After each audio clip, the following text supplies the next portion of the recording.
wrong side of 18. And now they see them at the office, and they're all trapped up there. Look at the minimap. They are closing in, and literally trapped is the right word for it, because they're closing in slowly, clearing every angle.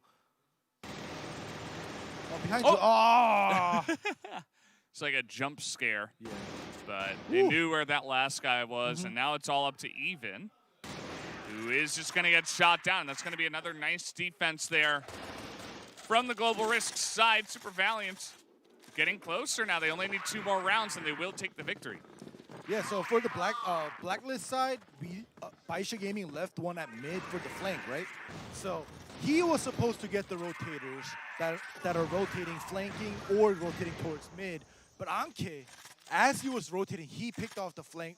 He picked off the lurker, basically. So, you know, that did not go their way, because Baisha, baby, he was supposed to get the pick, but he died, which gave also the information that the A side was clear, and Super Valiant was able to just focus their firepower all towards B, and that was an easy round.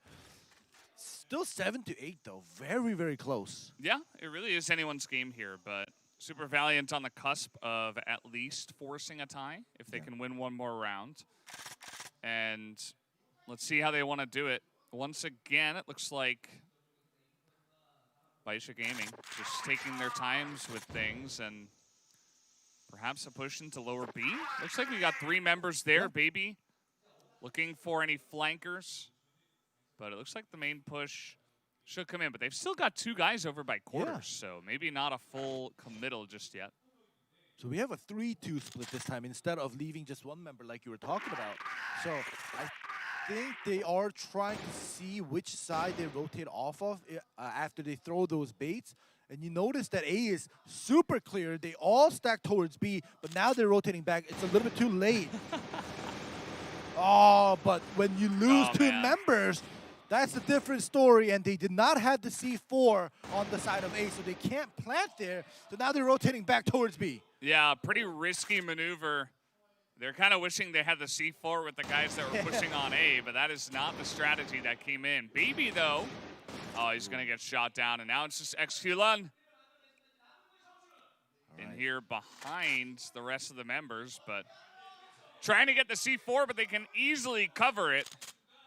They basically know the couple places that he's going to come from, and it's an easy defense, especially with the C4 down and 2 members alive. Yeah, easily able to cover that one, and now Super Valiant on the doorstep of taking this first map of Ankara. They had a very strong start on Blacklist. They were up 5-1 at one point. Unfortunately, they lost 3 rounds from there, but they were able to, you know, roll that lead into a nice little play here after switching sides. And let's see if they can just get 1 more hold and take the victory. It just feels like Baisha Gaming, even when they're on the Blacklist, they have to play it aggressive, because they shine on the defensive side when they started to change things up. They started to make the pace of the game a little bit faster for Super Valiant, and Super Valiant started to struggle. And I think this is still the same thing where Super Valiant, the slower the pace of the game is, I think the stronger they get. So right now, Baisha, they have to speed things up, but it just feels like they don't want to do that right now. Yeah, really just passive, as you said it. I mean, it's okay to mix it up, right? Like, take a couple rounds, wait and see if anyone pushes out. Because if you get really aggressive onto one site always, inevitably, the defense, they're going to send one guy around the other side and look for flanks. And we've seen that many times, but because Baisha never gets aggressive, Super Valiant just, they just sit here. Yeah, all they have to do is just match their playstyle. Yeah, just read the push. And that's exactly what they've done so many times. Easy kill to start here for 18. Even now, it just allows Super Valiant to set up and wait for the push in the best position possible. And now Baby gets picked off rather, and now it's a 4v5 here, and it's looking grim for Baisha Gaming here. 30 seconds left. Oh, Shubi is in a really interesting spot. He's gonna get that 1 kill, but traded back, still 4-3 in favor of Super Valiant. All right. Oh! rotate through, not able to cover that entrance there. And now 2-on-4 with 10 seconds left. He's got to get the plant right now. Literally now. And he's But he is seen. And he's a sniper. Yeah. He has to clutch this like a beast. It's not looking good. Misses the shot, gets headshot by the pistol, and that is going to be the end of that. As the win will come in 10-7. Super Valiant are like, did we win? Yeah, we won. This is my first time playing. Yeah. It's 10 rounds to win. It took him a little bit of time to realize. But Super Valiant, they came out pretty strong. Absolutely. As I mentioned, the blacklist pressure that they put on, and right from the get-go winning 2 rounds, obviously put pressure on the side of Baisha that they were not able to match, and they had a weaker side on blacklist, which is usually what happens. And that was the end of that. So Super Valiant coming in strong. They've only got to win 1 more map, and the match will be theirs. That is true. And, you know, Super Valiant, in the beginning of the game, beginning of the first half, they looked pretty strong. And then when Baisha started to switch things up, they basically almost caught up to what Super Valiant did, even though they had a great lead, like you said, like 4-1 or 5-1. But Baisha, it just feels, I feel bad in a way that they were able to adapt really, really well in the first half to catch up. But in the second half, it just felt like they always played it passive. They never switch things up. Like you said, you can't always rush one side all the time because of the flanks and stuff, and they'll be prep for it. But still, we never saw just a full-on ham rush onto a site, because once in a while, switching things up, it can definitely shake the opponent up as well. Yeah. It was almost like the more rounds that they lost, the more passive they got. And that never really instills confidence in anyone. Not the viewers, the casters, not your own team. And they're going to have to work on that going into Black Widow for the second map, because that, again, is another map that can be pretty ferocious. And I think aggression generally is the name of the game on that one.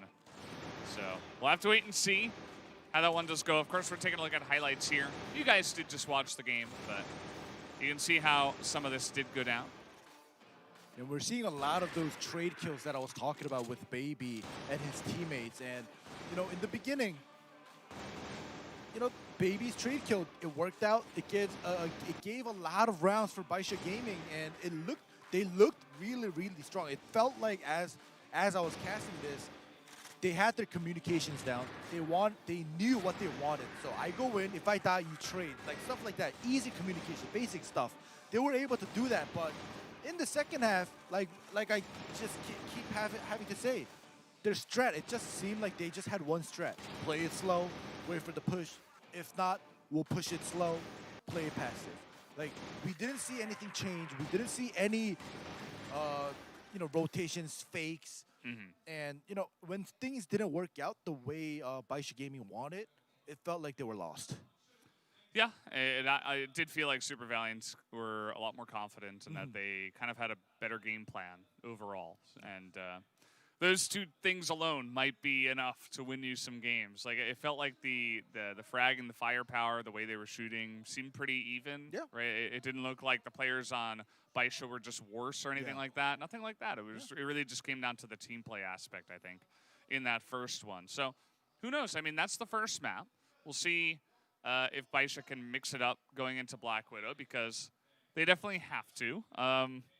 Otherwise, it's going to be pretty difficult. You can be really torn apart on Black Widow if you're not getting aggressive and matching the enemy team's aggression. And Super Valiant, with that idea in mind, maybe they'll play even more aggressive and confident and take an even quicker map this time around. Yeah, exactly. And, you know, in the first half, I was talking about how the adaptations were coming in from the defender side and switching it up and changing the pace. And in the second half, where Baisha wasn't able to do that, you were talking about how it shows the viewers, it shows us, and it also, the opponent can feel it. Oh, they're losing confidence, right? Like, they're playing like scaredy cats. So, like you were saying, the aggression, it's not like you just go in and do nothing and just die. Like, you know, show them that you still have something in you. Go in there, make the trade kills, kind of allow the defenders or allow your opponent to kind of be like, oh, they still got a punch in them, right? Mhm. Like, and then you can take it slow, change things up, adapt to the situation. But we'll see. Like you said, in Black Widow, if Baisha still plays it super passive, it's not going to work out for them. It may even become a more one-sided game compared to Ankara if they do the same thing if they do the same thing they did in Ankara. Yeah, for sure. So we've kind of gone over everything in that first map. Not much else we can really say. So coming into this match, I believe, we were thinking that Baisha were actually going to come out pretty strong. Yeah. Didn't actually end up being the way it was. So maybe some nerves, shake off the nerves, right? Everybody's kind of in the studio over there in Shanghai, and maybe a little bit of a different environment compared to just playing at home or something like that.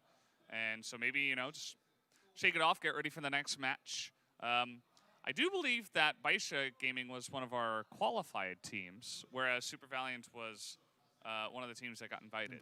So perhaps on that note, Super Valiant may be the favorite team in these ones, but we're not really going to know until we do get into that next map and see how things play out. So it'll be interesting once that happens. Of course, we're still here at WCG 2020 Connected. Oh, and you guys can actually see the Korean casters. Yeah, they're right here. Yeah, they're right there. We are above them right now. And I see them prepping. It looks like maybe we are ready to jump in. Yeah. Not 100% sure. I believe I forgot to say it in that last set, but let me go ahead and say Performance Gamers Trust. Yeah. WCG 2020 Connected, presented by Samsung SSD. So thank you, Samsung SSD, for all you do for this tournament. So great stuff. And still just waiting on that next map, seeing what we can do on Black Widow. Yep, we're going to just keep the momentum going. Usually in some of the esports scenes where after we finish one set, we sometimes take a break, like a very short, like 3 or 5 minute break.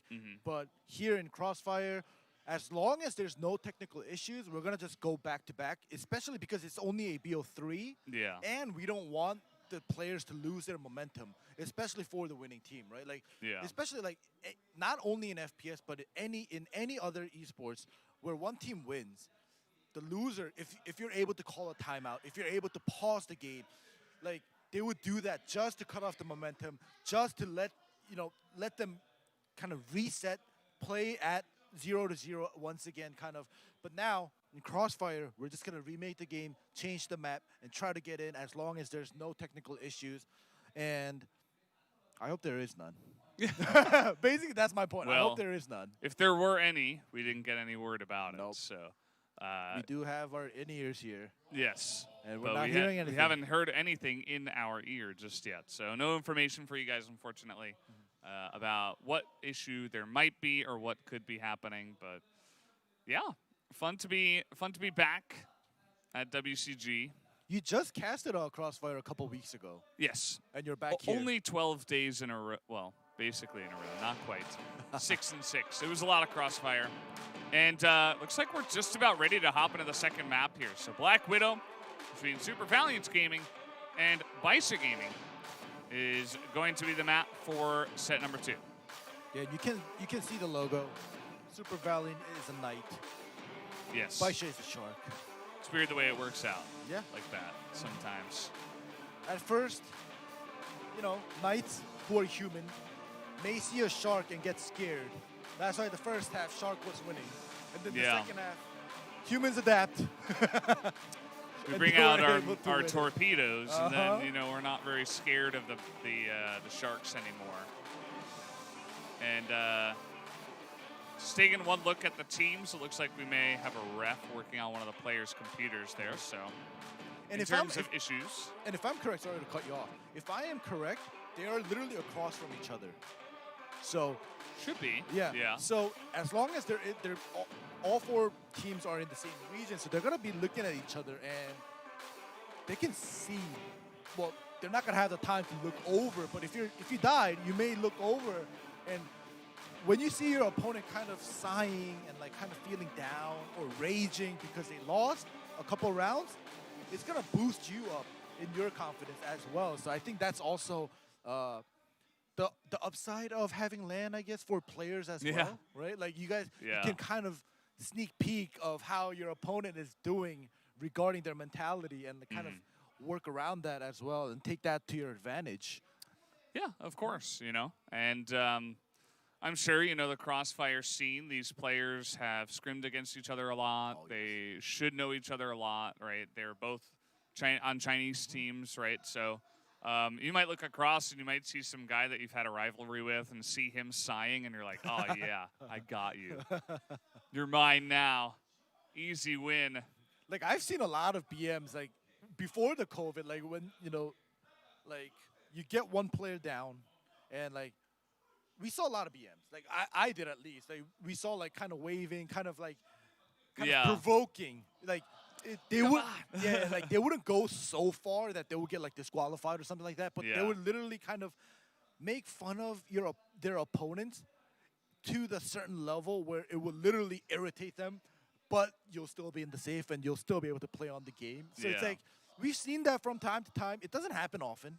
Sometimes it happens in chat, and like it's fun. It's fun to see those kind of moments. But for now, it just feels like both of the teams, they want to stay focused.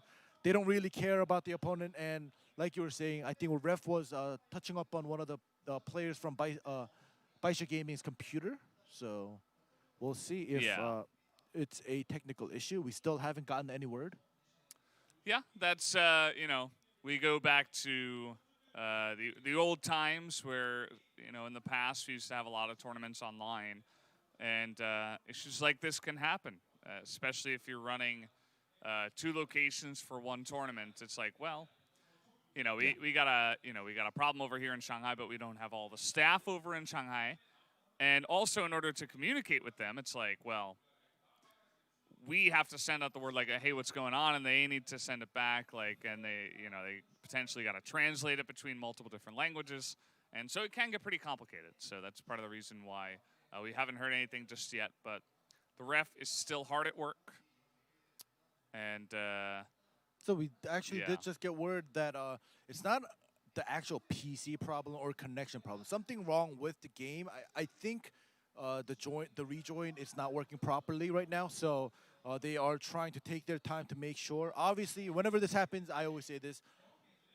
If there's something wrong for a player, or if a player is feeling uncomfortable about a certain setting, it's best that the refs and everybody that's a part of it in the production team fixes that for every single player or any player that does feel uncomfortable, to make sure they don't have any complaints after the fact, right? So, if there's a problem, fix it ahead of time.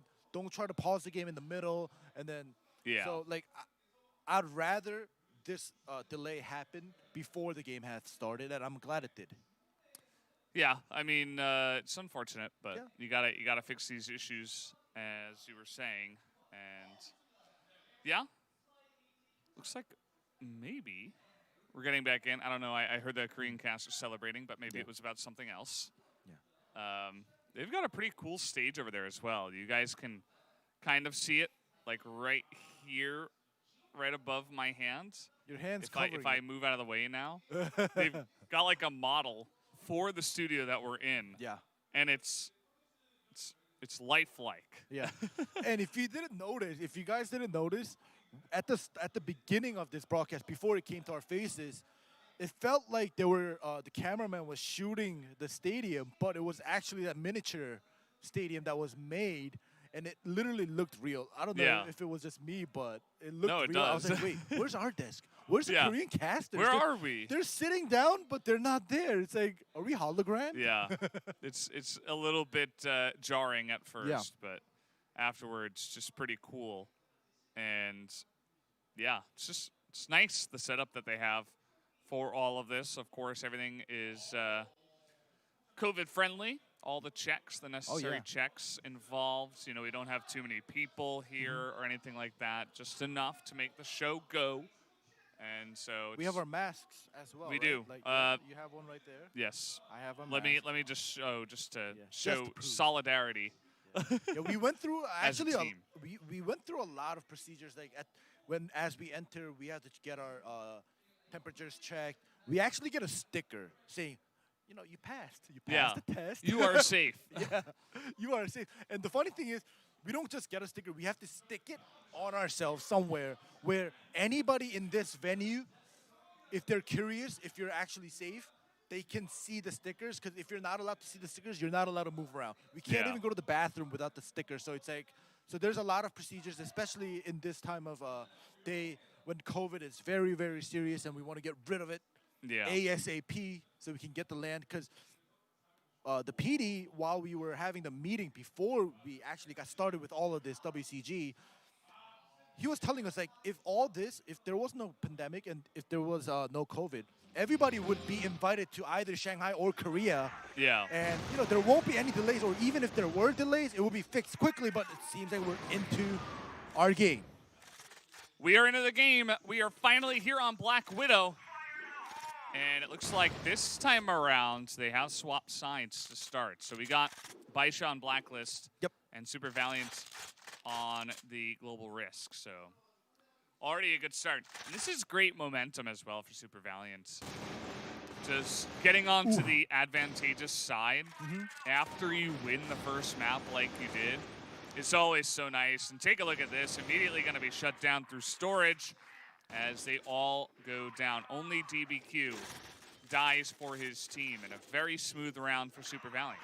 All right, but even though Baisha did get defeated super early in the first round, it felt like they did try to kind of play it aggressive and a little bit faster in terms of game pace, but it just did not work out for them. And once again, Baby getting so low early game without getting any damage done to Super Valiant in the sense. And now they have to play it passive again because Baby is so low. We'll see if any trades will come out, especially with that operator here, with that sniper. Yeah, I said it without even knowing. Very true. Okay, here we go. Push on through short. As the flash is going to come in. And, oh, man, he had like 6 guys he could hit. They don't even have 6 guys over there. I feel like I'm seeing double. He should have had 1 out of the 4 or 5 or 6. Probably. Yeah. As the flank does come in straight up the middle. Trying to come in behind them on short, but we got even. Who was spotted up there, and it's going to be headshot now. As up through the top, and 9 going to get the shot. 18 gets low, but does his job. They are just mowing them down. As Shubi is also going to be taken out, and that is 2 rounds in a row now for Super Valiant. Yeah, N9 almost actually died and gave them a double kill. However, the trade did work out at the end. N9 survived with a very sliver of health. But as long as you survive, as long as you get the trade down, I think it's a plus side, especially on the side of the defenders here. Global Risk, Super Valiant doing very well. Keeping the pace of the game to themselves here. Yeah. Not allowing Baisha to do any pushes. Yeah, let's see how they want to handle this one this time. They're on the site. And so Xiao actually being chased down here. He's behind them on Waterway, even as well. Trying to support, but that's going to be in a couple of extra kills elsewhere on the map. And once again, Super Valiant just rolling over them here as the one guy, Baby, gets taken out. Wow, and we did get to see Emzin get that smoke sniper shot in the meantime as well. So things like that, those small details where you either spray or just shoot through the smoke, just assuming that somebody will be hiding there waiting for you to either come through the smoke or wait for you in front of the smoke. You can kind of, pre-fire that and just spray through that. And if you get a kill, it's a plus. If you don't, you wasted a couple ammo. Yeah. Not a huge deal if you miss. Yeah. You got enough ammo to get you through the night. And let's see how we want to go through here. So 3 rounds in a row, Baisha have failed to get much of anything going. I mean, 3rd round, the last one, was the closest they got, right? At least they were able to establish control of a site. But even from there, they were just mowed down. So this time around, on short again, as the flash is not going to stop that one guy from going down. But N9 does go down after the flash as well. Here we do. I told you at the beginning of the day, some crazy stuff can happen with the snipers on this game. He gets another one. Oh my goodness. And then he just gets shot in the back. Well, 2 kills and giving information of where the last guy is he's done more than enough here. 2v1, Super Valiant. If they lose this, you know, I have no words for them. Like this is like 100% win. He's low. You can see the health bar. He's super low, 20 HP. 2v1. They're both pretty healthy on the side of Super Valiant. Coming over on Oh my gosh. long. Oh my goodness. That is a great start here for the side of Exculon. Just going to sneak around here out on a long. Look to potentially get another headshot. Still A site is being protected. He's not going to move. He's basically just going to wait. If he went to B, too bad. I'm going to wait for the plant to go down. Wait, is he? Is he going to be? No. No, He's I think setting himself up in the middle, I guess. And now he says, hey, I don't see anybody rotating through mid. Oh my gosh, oh my gosh, oh my gosh. He's got a plant right now. He's going to see him and shoot him down through the box. As he also heard the plants coming through. 4-0 now for Super Valiant Gaming. That was super close. Exculon, he played his mind games, right? He almost had it. He almost got the plant. He got into the site safely. Almost worked out, unfortunately. It's not going to work out all the way till the end. And like you said, 4-0 for Super Valiant. We'll see. Now, by this time, Baisha just need to get at least 1 round. Just cut off this momentum of Super Valiant. We may just see a 10-0 if they're unable to cut this off. Yeah, and I've seen some one-sided crossfire in my time. Yes, master. Yes. Back in the day. No, I mean, this is, you know, Baisha, they were putting up a much better fight on Ankara. Yeah. And this is what I was talking about, you know, if you're not playing to a similar pace or if you're not aggressive enough on this map, you're just not going to have a good time. And unfortunately, now that they've lost 4 rounds in a row, they say, okay, let's sit back and do nothing again. And this is exactly what didn't work. And if you notice, Ankara. And if you notice, Super Valiant on the side of A, we have that double push already, super far out. So if you can see that on the minimap, they got the information. So now they know, all right, nobody's here up until that point. So they can just focus on the side of B, and one is watching towards the rotation forward mid. So right now, Super Valiant, they didn't do this double push every single round. They're switching things up. Sometimes they're pushing out. Sometimes they're playing it passive. They're gathering information. They're switching things up, confusing Baisha. Whereas Baisha, they're not doing any of that. And now you got the smoke coming out here, but no push. As a rotation in through mid seems to be the play for Baisha. Maybe a little bit too cute with the plays. We'll see if they can get in. As spots him there. M's in. Gets one. It's a wall shot there, too, as well. Yeah. 1 is enough, and that is make it 2. They are destroying this team. Oh, man.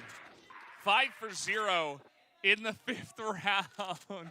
Sending a message to the side of Baisha Gaming. You're going to 3rd place match. That's what they want to say.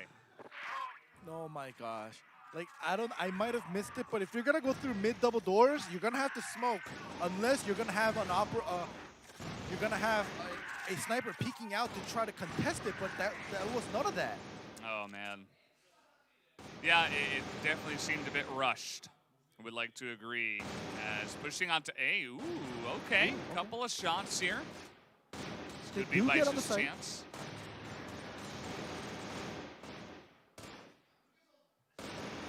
Almost with the pistol, though. Yeah. And, well, there's everybody around them. So that is going to be Baisha Gaming's first round win here on Black Widow. And, again, they came back from 5-4 to make it close and to have a close match. Yep. So maybe they can come back from 5-0, seeing crazier things. Oh, but Emzin was crazy at mid with the double doors just now. Oh, my goodness. We'll see. Xiao on the first map, Ankara, he was popping off with the sniper as well. So we'll see if he's able to do so. it's a little bit harder on the offensive. So we're going to have to wait until we switch sides into the second half. But for now, Super Valiant, oh, they're still getting a trade. It's still a 4v3, now a 3v3 with Baby super low. Oh, man. Double kill for 18. He pops down and gets shot. But he traded 2 for 1, so he evens it up. Baby's really low.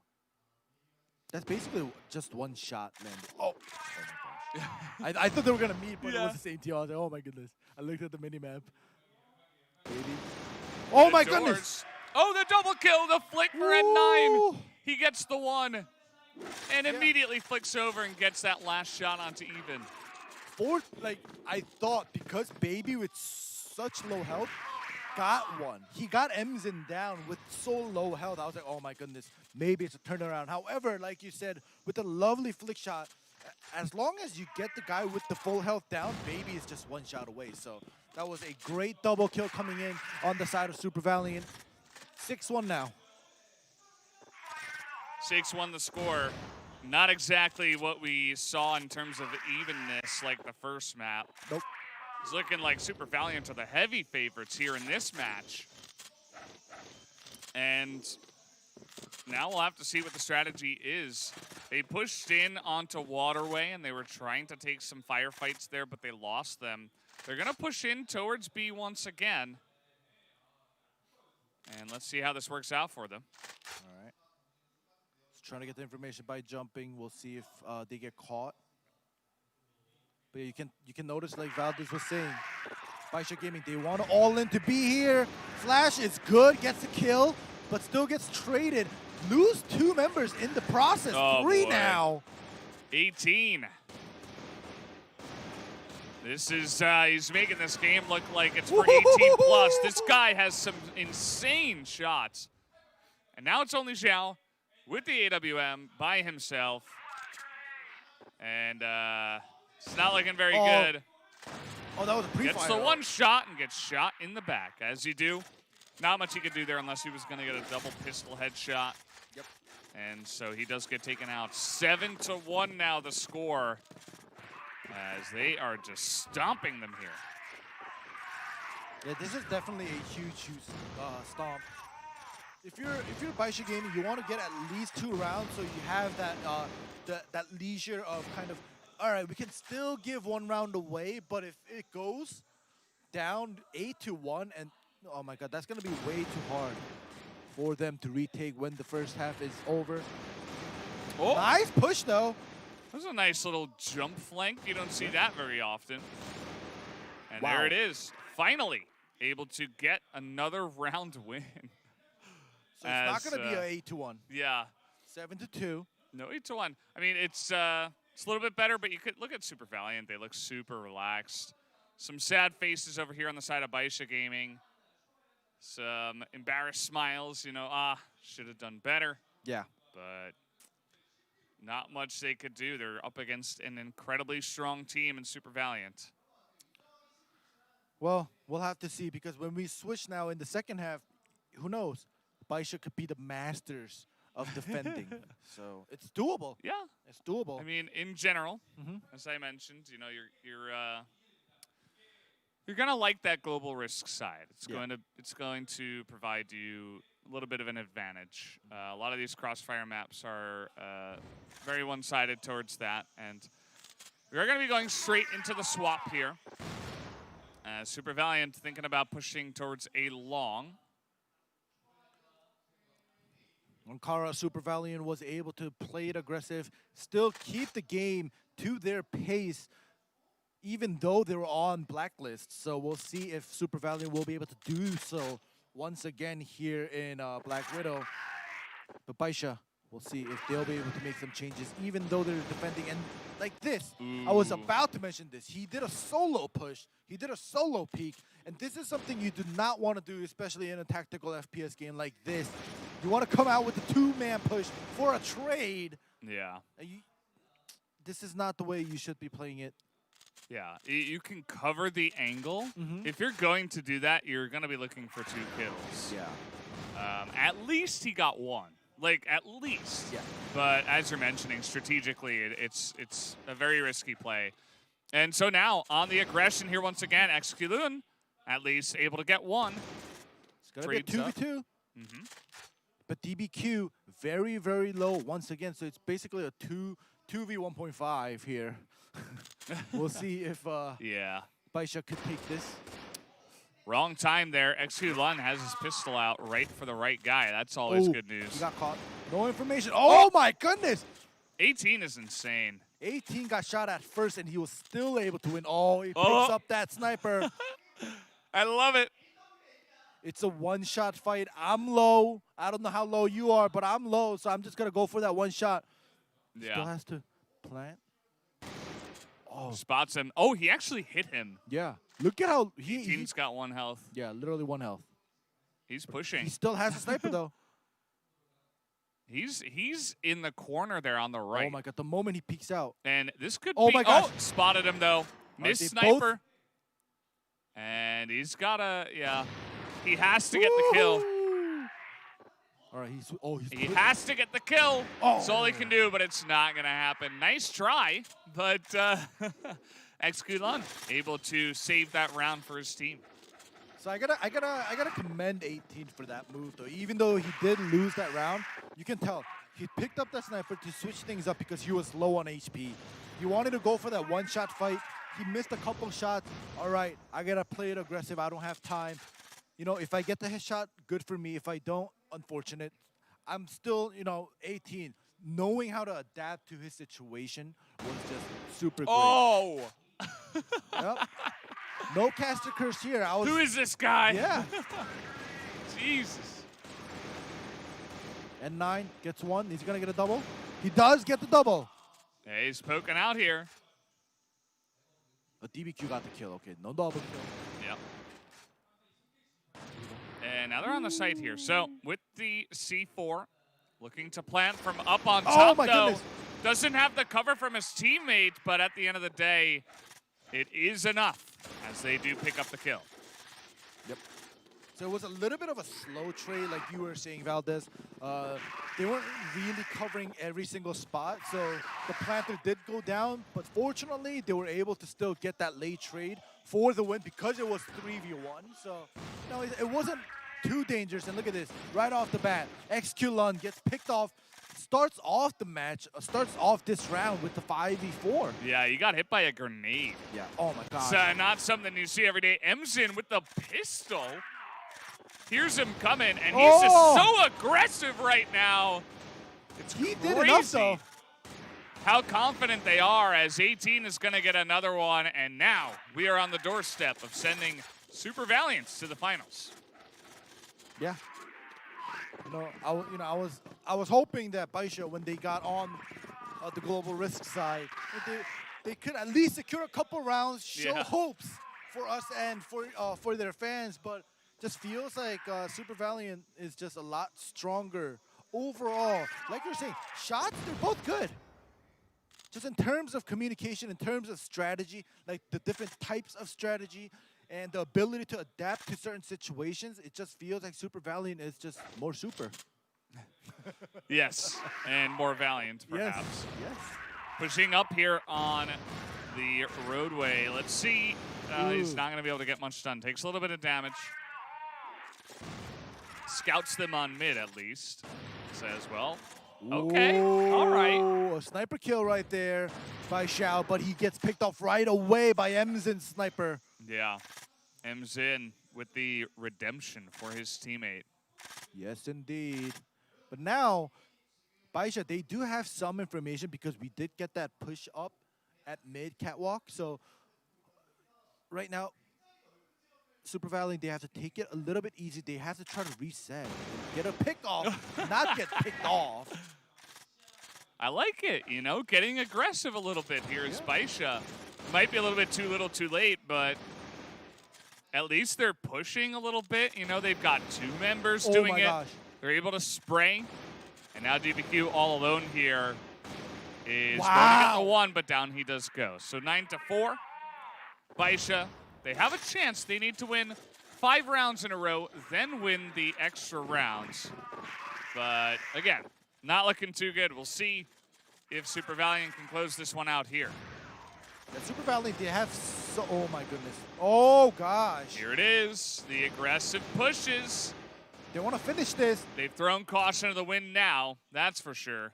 So this round, it just feels like, all right, Super Valiant, we're just going to just rush out. We're going to just try to fight you with reaction time, with aim. No strats involved. We're just going to push out. And right now, it's basically a 3v2. It worked out for Baisha in a way, but 3v2 is still not a safe bet for Baisha right now.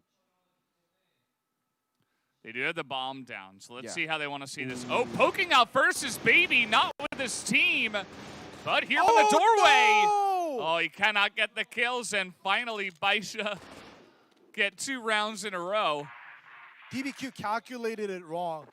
Both Xiao and Shu B, they were looking at, who was it? The other guy that was alive.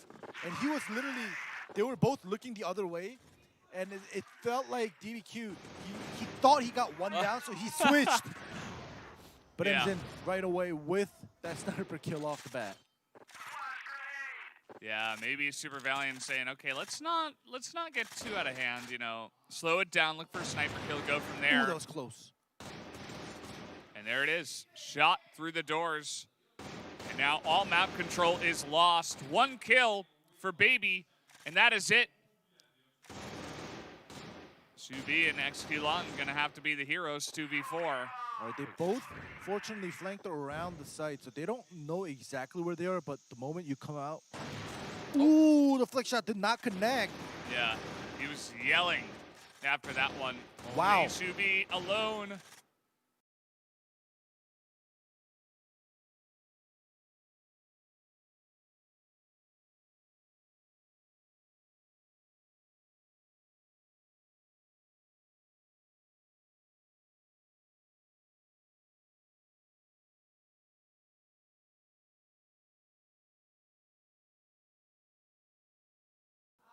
And here it is, the crossfire. Down he goes, and Super Valiant will be going on.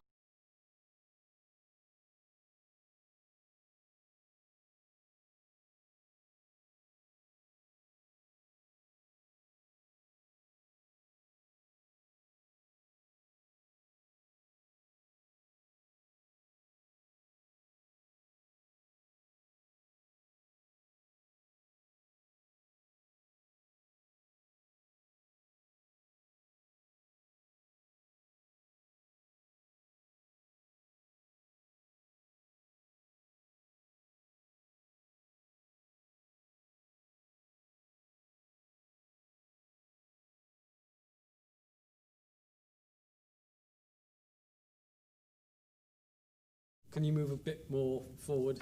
Yes. No, not that way. No, the camera can't see. What? I'm a boy. No, it's not me. All right, come back. Why I do this? This is to promote your movie. Very nice. No, please don't do that.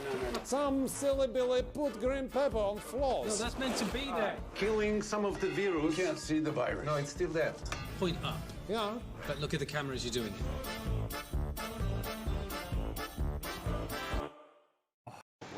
Yeah.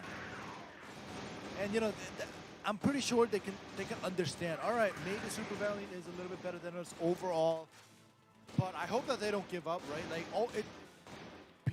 teams that are better than you can always falter. They can always trip in the future tournaments. I hope Baisha, I definitely saw potential in them with the way they played and with the way they adapted. It just felt like they need to prolong that. You know, it just felt like their adaptation, it had limits. They had to make the limit a little bit bigger, and I think Baisha could definitely be a stronger team. Yeah, for sure. It'll be interesting to see how they do perform in the 3rd place match, of course, which will be played on Saturday. Of course, Saturday in Korea. And I'm also glad that Crossfire, we get to see both of the semifinals in one day instead of having one semifinal today and having one tomorrow. Because now, if we have it all in one day, we get to see at least who is actually in the grand final. Yeah. We can kind of prep ourselves and pick a team to root for, right? For sure. It's cool to see about the semifinals here, of course. A couple of best of 3s is all it is for the semis, so we can easily work through it today. And you can see in the first best of 3, a 2-0 does come through. No extra rounds, no funny business, no port either, so we don't get to see port just yet. But perhaps we will see it in the second semifinals. Don't know about those maps just yet, but Yeah. there it is. Super Valiant get the win.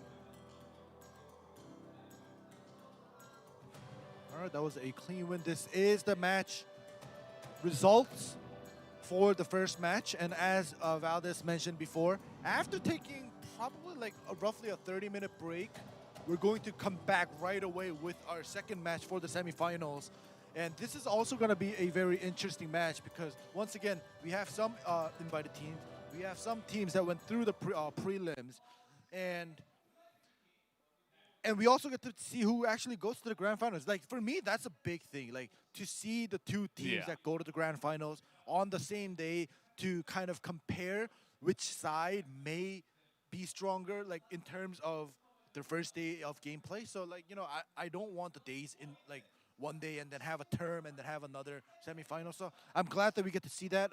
And I hope, I'm pretty sure that the viewers enjoy that too, that we get to see both of the semifinals in one day.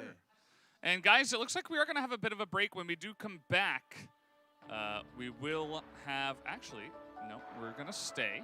Yeah, I think we're going to continue straight on with the fan meeting that we were talking about. Okay, so it's happening now. All right. Yeah. I thought maybe that was going to be at the beginning of the next match, but that's what I thought too. We're just here. We're still here, and as we go through the transitions behind us, you guys will get to see us eventually. And actually, guys, okay, so we're going to have a quick VCR. When we come back, we'll get to that fan meeting.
All right, guys, we're back. We're going to be commentating the Korean side and the fan meeting and all that fun stuff. 소개해드리기 전에 So 방금 전에 there we are down in the 나왔었던 bottom. 그 코스프레이 Hello. 콘테스트가 있습니다. Oh, we are 요거 here. 투표를 Okay. 많이 Yeah. 해주시면은 Down there in the 상품이 bottom. 진행된다고 합니다. I don't 이거 see 들으시면은 ourselves. 온라인 코스프레 이거 투표도 Here we are. 많은 So 관심 this is 부탁드리도록 going to be pretty 하겠습니다. relaxed. We don't need to say much, but it's basically just a fan meeting where, you know, of course, because of WCG 2020 connected, with Seoul and Shanghai, we're 결승전에 going to have a bunch of the fans 조지현 선수와 that 엄효섭 get to 선수와 talk 함께 with 보도록 some of the 하겠습니다. players 반갑습니다. of course, 반갑습니다. 자, 먼저 Crossfire. 조지현 선수부터 So- 우리 간단하게 좀 부탁드리도록 하겠습니다. Players of 네, Crossfire? 안녕하세요. 저 이번에 ELL 팀으로 결승 진출해 있고 아마 우승까지 하게 될 것 같은데, 네, 조주현입니다. 만나서 반갑습니다. 반갑습니다. Oh, we 바로 do 옆에 get some 상대가 있음에도 introduction. 불구하고. Is this fan meeting? I was told that this 이쪽으로 was going 매달아야 to 될 be 것 a 같아요. 오케이. 자, Crossfire 엄효섭 fan 선수 meeting, 본인 right? 소개 Yes. 간단히 부탁드리도록 하겠습니다. We don't have 네, any. 안녕하세요. We don't have any 이번에 Korean 팬팀에서 players. 플레이하고 있는 엄혜섭이라고 합니다. Well, 반갑습니다. maybe not in the tournament. 시작하자마자 Okay. 조지현 Perhaps. 선수가 Okay. here in 한대 Korea. 때려버렸어요. 본인이 Or 우승할 maybe 거라고 we were 금메달리스트 될 거라고 told 얘기하는데 that we're going to get a fan meeting 이상하지 않아요? 좀 for 너무하지 Crossfire, 않아요? but it's really a 결국은 이게 fan meeting 다 for 결과가 any 안 just 나오면은 players 부메랑이 that is participating in WCG possibly. Potentially, Because what I'm hearing Because- is yeah. like one of the player was just saying that I already made it to the grand finals and I think I'm gonna Yeah, win. he actually looks like the Warcraft player. Yeah, right. And He has the guy on the right Warcraft also has the Warcraft jacket, jacket on. right? So maybe we got some wrong information, but that's okay. That's okay. We're still going to have a fan meeting. Here are Oh, all look the at that. fans. They aren't all the fans.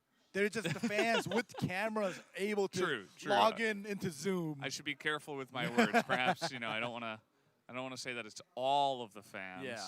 Yeah. We don't only have 30 fans. or anything like that. Come on, Valdez. No, absolutely, a lot of fans here, especially for the players from the Warcraft side that did advance into the finals from Korea. Obviously, doing a great job so far. Yeah. And also, yeah, they're definitely Warcraft players, and the caster O, who is actually doing the interview, is casting the Warcraft 3 side for Okay. WCG. So it kind of makes sense Yeah. that a Warcraft caster is interviewing a Warcraft player, right? So, yeah, I'm assuming that it's We figured it out. yeah, we figured it out. We It got was there.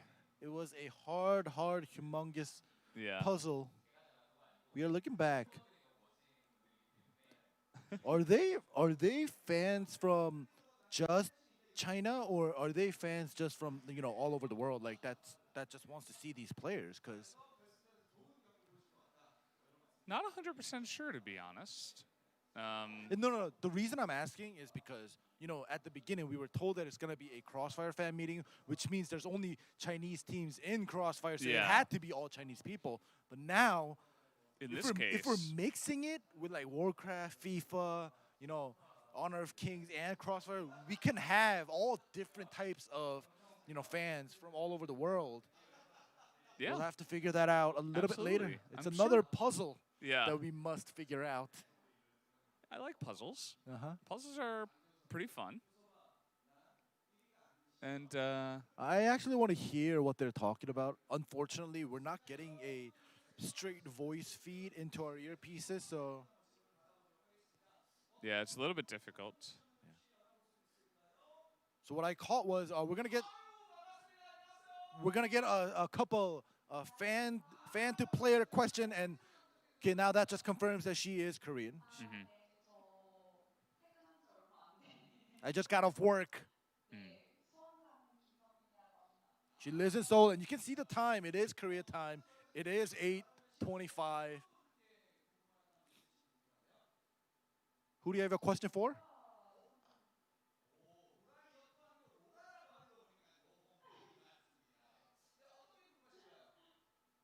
I guess the Warcraft player name is Laura.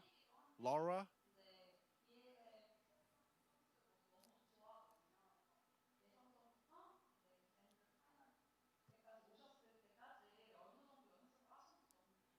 She's been a fan. She's been keeping up with his games ever since the prelims of this WCG. So she's curious of how long he practices, and if he has any special rituals that he does before he goes into a game. Yeah, it'll be interested to hear. You know, if you're trying to study how to be a pro Yeah. gamer, maybe you can listen in.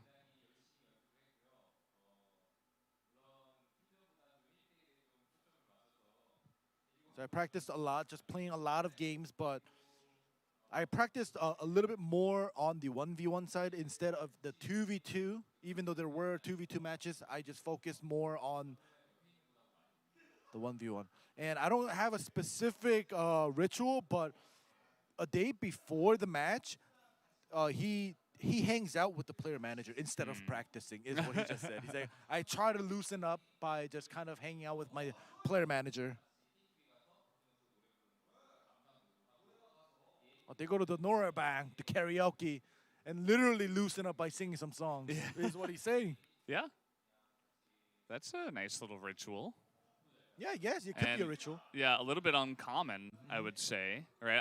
I would think that most players are trying to like practice as hard as possible right up to the last moment, but Yeah, and stay focused and seem- stuff like yeah, that. it seems like this is a little bit of a different ritual, so pretty cool to hear. Yeah. A good question from our viewer. She is satisfied with his answer, and you can tell that she really is a fan. She was at the end. She was like, "Oh, he talks so nicely," like you know those kind of Yeah. things. She was like, "Oh, like he can talk," because like as you guys know, if you've been keeping up with like all these esports events, ooh, It feels like they're chosen at random, and the fans are always like, "Oh crap!" she's at Jamsil, which is actually very close to where we are right now. Oh, Yeah. So we're like 5-10 minutes away. yeah. Unfortunately, not allowed in the studio Nope. because of COVID at the moment, Yeah. but 저는 엄효석 선수님께 질문하고 싶은데 꽤 오랫동안 활동을 하셨잖아요. 팀을 대표하는 원쓰리 플레이어 선수로서 꼭 이루고 싶으신 남아있는 목표가 있다면 어떤 것이 있는지. All right, to the other player, I don't know, I didn't catch his name, but to the other player, the question was,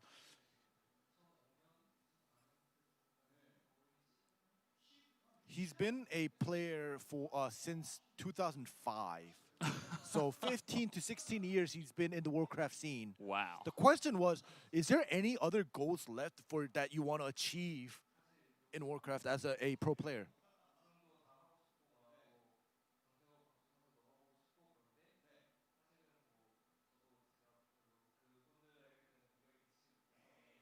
So he's like, I'm not as young as I was before. He is a player and a team manager as well. He's doing both roles.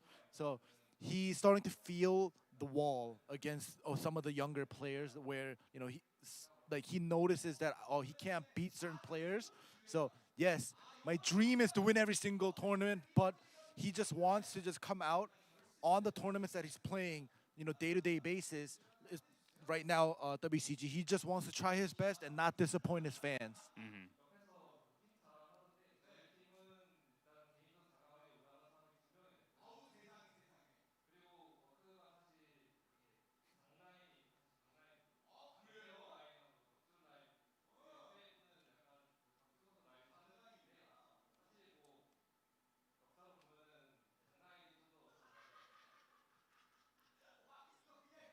They're just talking about, and after hearing the guy on the right's interview, I figured out one of the puzzles that we were missing. They're both not on the same team.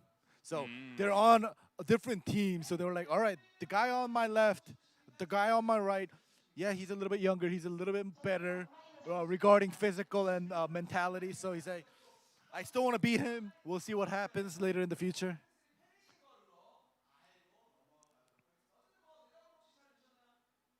Were you satisfied with the answer? And she answers yes. All The right. reactions are very good. I'm actually very satisfied as well. Yeah, me too. With the fan meeting, I Yeah. feel like it's going pretty well so far. Let's It's say actually that. smooth. Yeah, It's very I'm smooth. very curious about the next fan's reaction to being Yeah. thrown up on the TV. There he is. Looks like he was a little bit better prepared.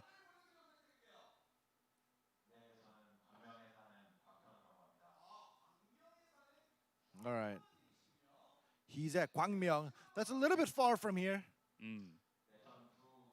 Northeast from where we are, if I'm correct.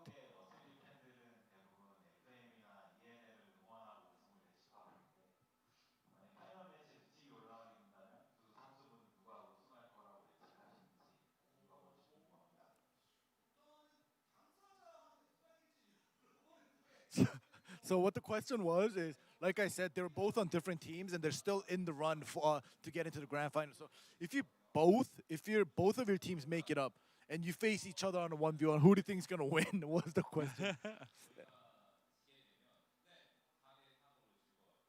If we lose, if my team loses, we're gonna lose 3-4.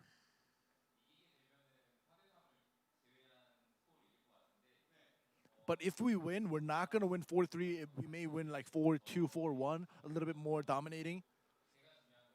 Because it depends on our practice and the strats that we prepped. If it works, we're gonna win dominantly. But if we lose, it's gonna be a close call, is what he's saying.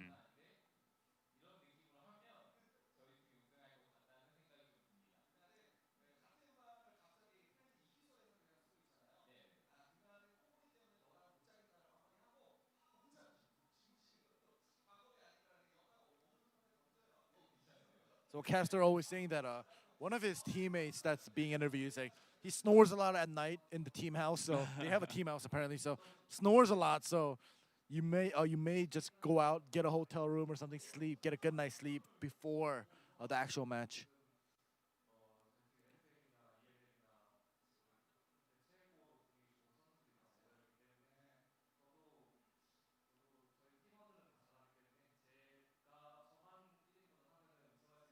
So now he's saying, like I said before, I'm getting a little bit old.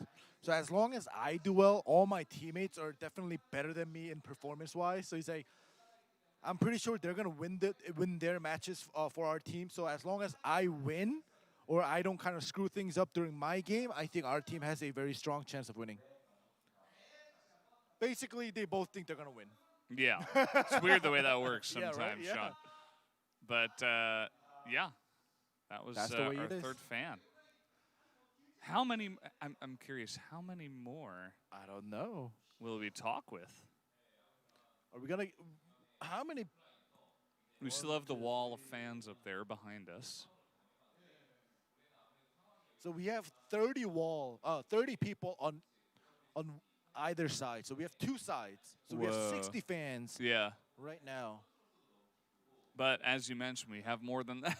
Yeah, of course. Watching. Right now on screen we have 60. So Yeah. And there might even be even more, you know? Just Possibly. waiting Yeah, off the possibly. screen. well, where's the people that got interviewed just now? I can't find them. Yeah, I can't find them. I'm Which trying to which makes me think that they're out there. Just not on our wall at the current moment. Yeah. So There's we could have definitely more. hundreds of fans. Who knows? Why hundreds? Thousands. About millions. Nah, not millions. Nah. Yeah, maybe not. But maybe you never know. Do you know why not millions? I don't think million people are watching this right now. Oh wait, we have a giveaway? we have a giveaway, a 500 gig SSD. Where's mine? I guess it was for the fans that Yeah. Got selected or yeah, something? that participated. Yeah. That's pretty nice. Getting an SSD. Your 500 gig SSD is not cheap. Yeah, It's not cheap. of course. I'm serious. For sure. So looks like that's just about it ending. And Yeah. was a pretty fun fan meeting. But either way, guys, thanks for joining us for that. We will join you after the break.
너와 나의 시간 흘러가는 나그네들의 유일한 위안 한 잔의 대결러 같은 스디스 내 인생은 원샷 릭샷 두말 세상의 미 현실의 우물 안에 버린 내 삶의 깊이 너와 나 참 바꿔 삶의 그림자 같은 의미 끝없는 건배 속에 나는 우정 속에 터지는 기쁨에 눈물 조이는 내 목에 텅빈 내 머리 위에 불러보는 싶은 노래 내 손에 주인 숙제 속에 친구 자리 비워기는 너거제니 이게 where you at 힙합은 나에게 술수미 where you at 이제 네 가슴에 빈 상처를 메꿔 그리고 마셔 찌껏 싸게 나게 오브는 토에 뱉어 너체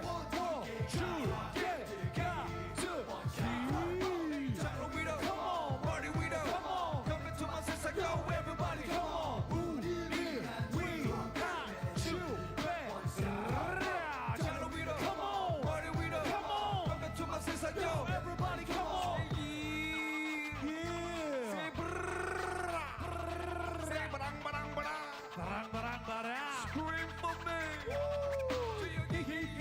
내 말 좀 들어봐. 술잔처럼 잊어버린 내 인생의 드라마. 나를 버리고 간 너는 후회하지. 지금 누구는 나를 건네나면 후회하지. 나는 조건 주정뱅이 그렇지. 지금은 나 배틀배틀거리는 여 쓰러져가는 펭귄. 저들끼리 가는 옆테이블의 lady. We can make. Why you more hunger hating? I'm freaking busy, babe. 가요제를 끄는 내 피 blood type B. I go well with the flow. 물고기 자리 흐름을 영유하는 연. Yeah, that's me. Specialty. Feel good music. What more you freaking need? I kept it humble. 명상에다 대고 써줄 테니. Fix your attitude and fix your ride. One, two, get, 가득. Shadow widow. Come on. Party widow. Come on. Come back to my sense. Yo, everybody. Hey, Shadow widow. Come on. Party widow. Come on. Come back to my sense. Yo, everybody. Yeah, DT. Yes, sir. WCG 2020 is beyond the game. So what?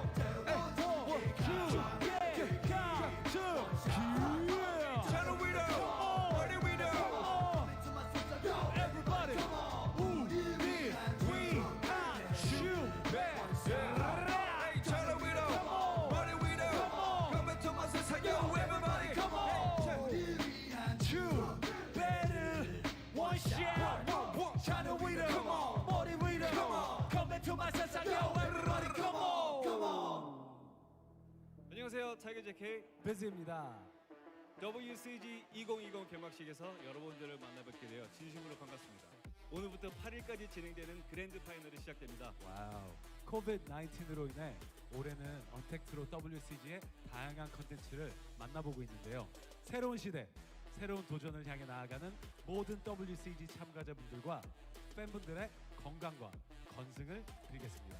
예, 그럼 우리 다시 한번 달려볼까요? 예. 다 같이 즐겨주셔야 돼요. WCG 2020, Let's get it! Let's go! Ah yeah! Oh yeah! Oh yeah! Oh, Drunken Tiger!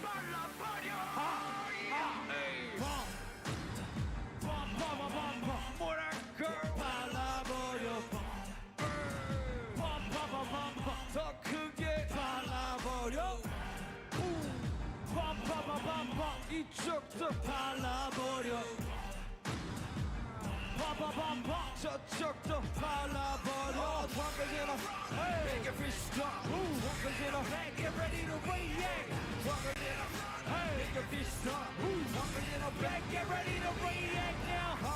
밤새 아가 미리 아파 여기저기 저다리로 더럽혀진 방바닥에 떨어진 커피를 대충 닦아. 창작에 예. 창작에 네. 좁혀지는 곳 손정지 선날이 같이 노래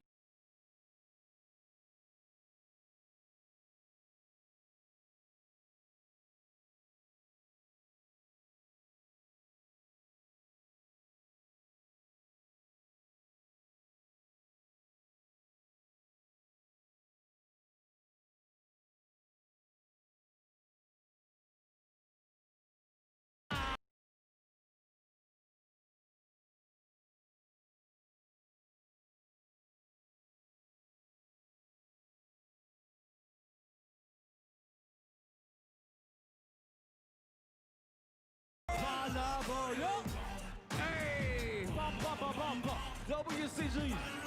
All our walkers in the front. Make a fist jump. Back, get ready to react. Drunkers in the front. Make a fist jump. Drunkers in the back, get ready to react now.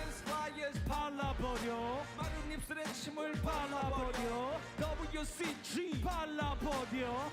2020 발라버려. Stay connected 발라버려. Busy 박쥐도 발라버려. Everybody 발라버려. 발라버려. 랩랩도 BT와 아마 도미엘을 말란 싫다고 말해봐도 거짓말 우리 모두가 알고 있잖아. 우리 팀을 끼고 싶잖아. 너 왜 정해도 괜찮아. 흔들어 너도 원하잖아. 이 마이크 드럼은 치잖아. Say, boom, oh my, say, what? Oh my, drunkers in the place, say, what? Pala,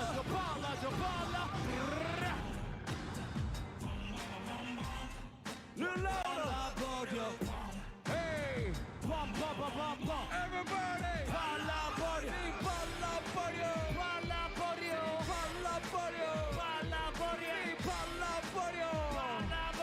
victory is yours.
Welcome back, guys. We're here for more Crossfire. I hope you enjoyed the opening ceremony. Obviously, with the current situation, we can't have any live performances, but obviously a lot of cool stuff prepared by the guys at WCG. So that was pretty cool to watch. It definitely was, and we were talking as we were watching, right? This is the best they could do. Like Valdez said, COVID. We can't have too many different, groups, crews, rappers, singers, all here at once with a bigger camera crew, etc. If we could, they would have. Yeah, that's what they're trying to, tell us. That, yeah, we had the power to get these guys, get these dancers. Yeah. So yeah, unfortunately, all the people that came out to perform were like Korean singers, Korean dance crews. So maybe some of you guys may not be familiar with it, but in Korea they are pretty famous. Yeah. So it was interesting and it was entertaining to watch. But it seems like we are getting ready to get into our final match of Crossfire. Yeah, it's going to be the last games of the day for any games that are played here at WCG at this tournament. So it'll be interesting to see, of course, one more best of 3 between All Gamers and Kingzone, of course. For Crossfire, it's going to be one best of 3 to decide who makes it to the grand finals, who goes on to the third place match. Obviously, you want to try to fight for the 50 grand that we have on the line for first place. Yeah. A hefty sum of money that can be won by whoever does win the tournament. And, of course, before it gets any later, Performance Gamers Trust, WCG 2020 Connected, presented by Samsung SSD. Yeah, all the way. Thank you, Samsung SSD. Once again, here is the overview, the tournament outline. We are here in Seoul on Thursday, so it's the first day. Yep. And it's going to be going on for 3 more days, all the way up to Sunday KST.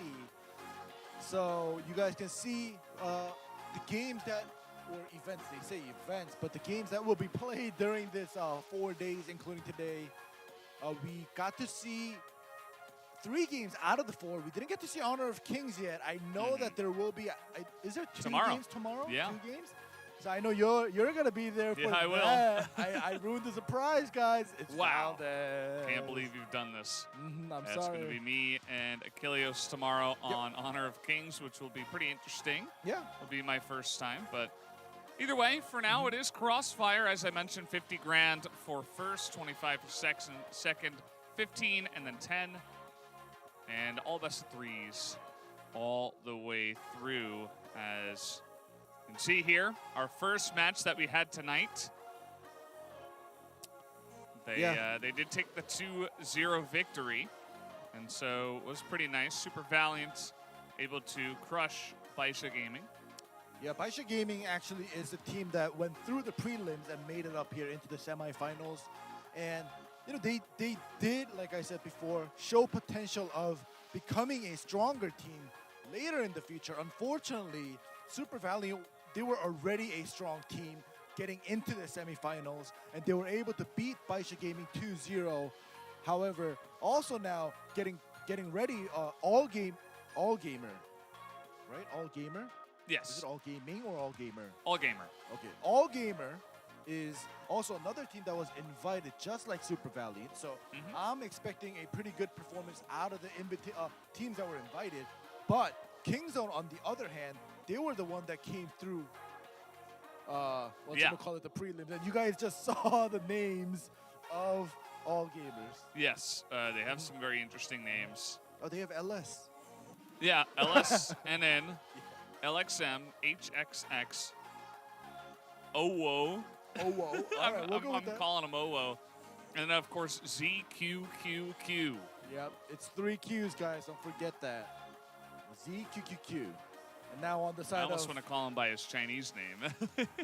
Jiangqian. I think that's a lot easier. Yeah, maybe. And we have course, Kingzone now? Yeah, they're going up against Kingzone. I feel like the names on this side are a little bit easier. We have Hao. Yep. 17 Shu. Yep. Shishi. Yep. Wei and QQ. Yeah, this is definitely a lot simpler to kind of call them out, especially during the chaotic fights that we're going to be seeing. Yeah. I don't know how I'm going to be calling out all gamers' names. Like, we get a pick off, we get a trade, like we can't. Yeah. Oh wow, ZQQQ. I'm just Alex- calling him ZQ. Yeah. We're going to leave a couple of your Qs out. Yeah, Sorry. I'm sorry, man. We got to get on with the program. But Yeah. it's gonna be interesting. Like I said before, All Gamer invited. Feels like they are a little bit stronger because from what I heard from the Korean commentators and the production's talking, right? These 4 teams that are participating today, regardless of who was invited and regardless of who went through the prelims, they're the top 4 teams of Crossfire in China. Yes, that is definitely the case. And by the way, guys, All Gamers up against King Zone. It is going to be Ankara for game number 1, map number 1. I mentioned this is the most popular map. Of course, it does come out once again here as the first map. We will be getting into Subbase and Black Widow if we do go a full 3 sets. But we'll have to wait and see if it gets there at all. And Ankara, just pretty straightforward. I feel like it's one of the most balanced maps here, and that's part of the reason why it gets played a lot. Yeah, it definitely is. And we saw, even in our first matchup, it was pretty close, and then it got a little bit unbalanced in Black Widow. But here we'll see if Ankara, it will be a very similar outcome where it's going to be a very close game, or one team will be dominating. It is. We are 30 seconds into the first round of the first set.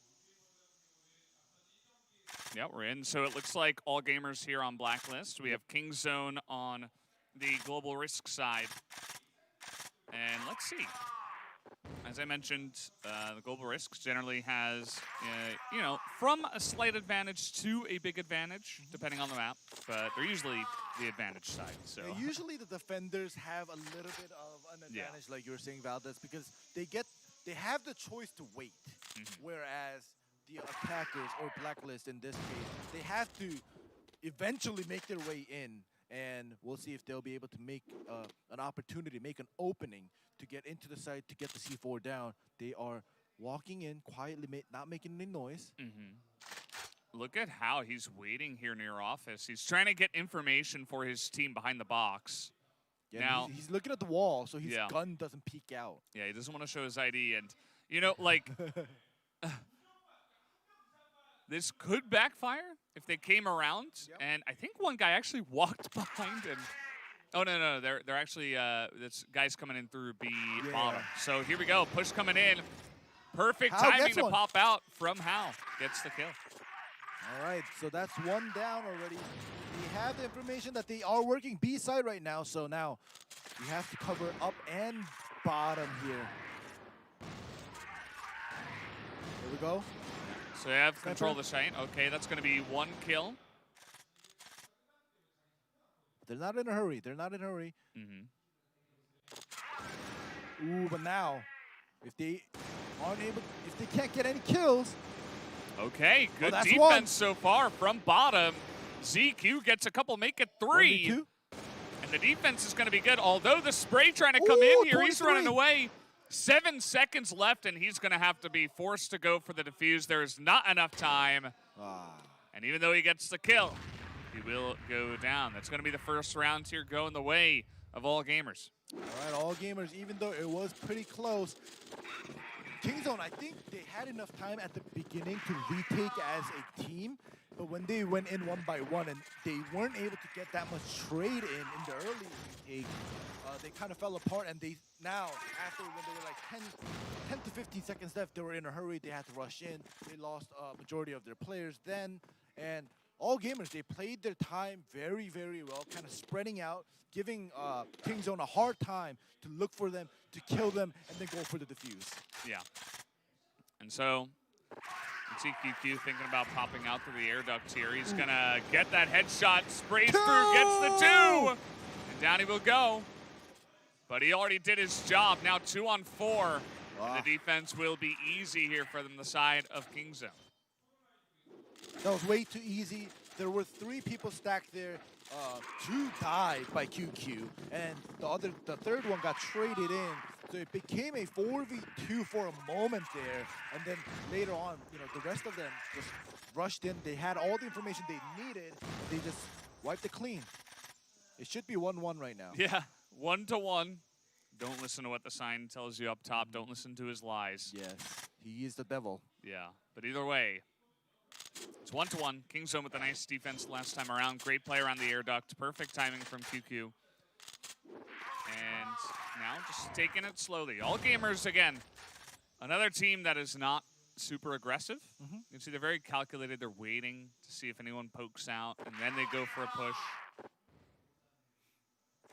In the early game, especially this is the first half of the first match, or first set rather, it's understandable that both sides, they want to play it slow. They kind of want to see how or what the play style of the opponent team is, especially even though they have scrimmed against each other a lot, they could always switch it up. They want to hide some stress. They don't want to show it all, so they're trying to get the gist of how fast they they're both going to be playing. Yeah, and so far it has been pretty slow. We had the rotation coming over towards quarters. Maybe they want to make an A push here. And that would be pretty nice. Right now we got 3 defenders over on the right side of the map towards that B-bomb site. Yep. And slowly but surely, here they come. All gamers leaving one at mid. This is the trend to get the flankers, to get the backup, or to cut off the backup rather. But here we go, they're just all rushing in. The nade does some damage. Wei is having a fantastic set of plays, gets the double headshot. But Owo comes in. And there it is. They're just cleaning it up now. Shishi on the backside of A here with just the pistol.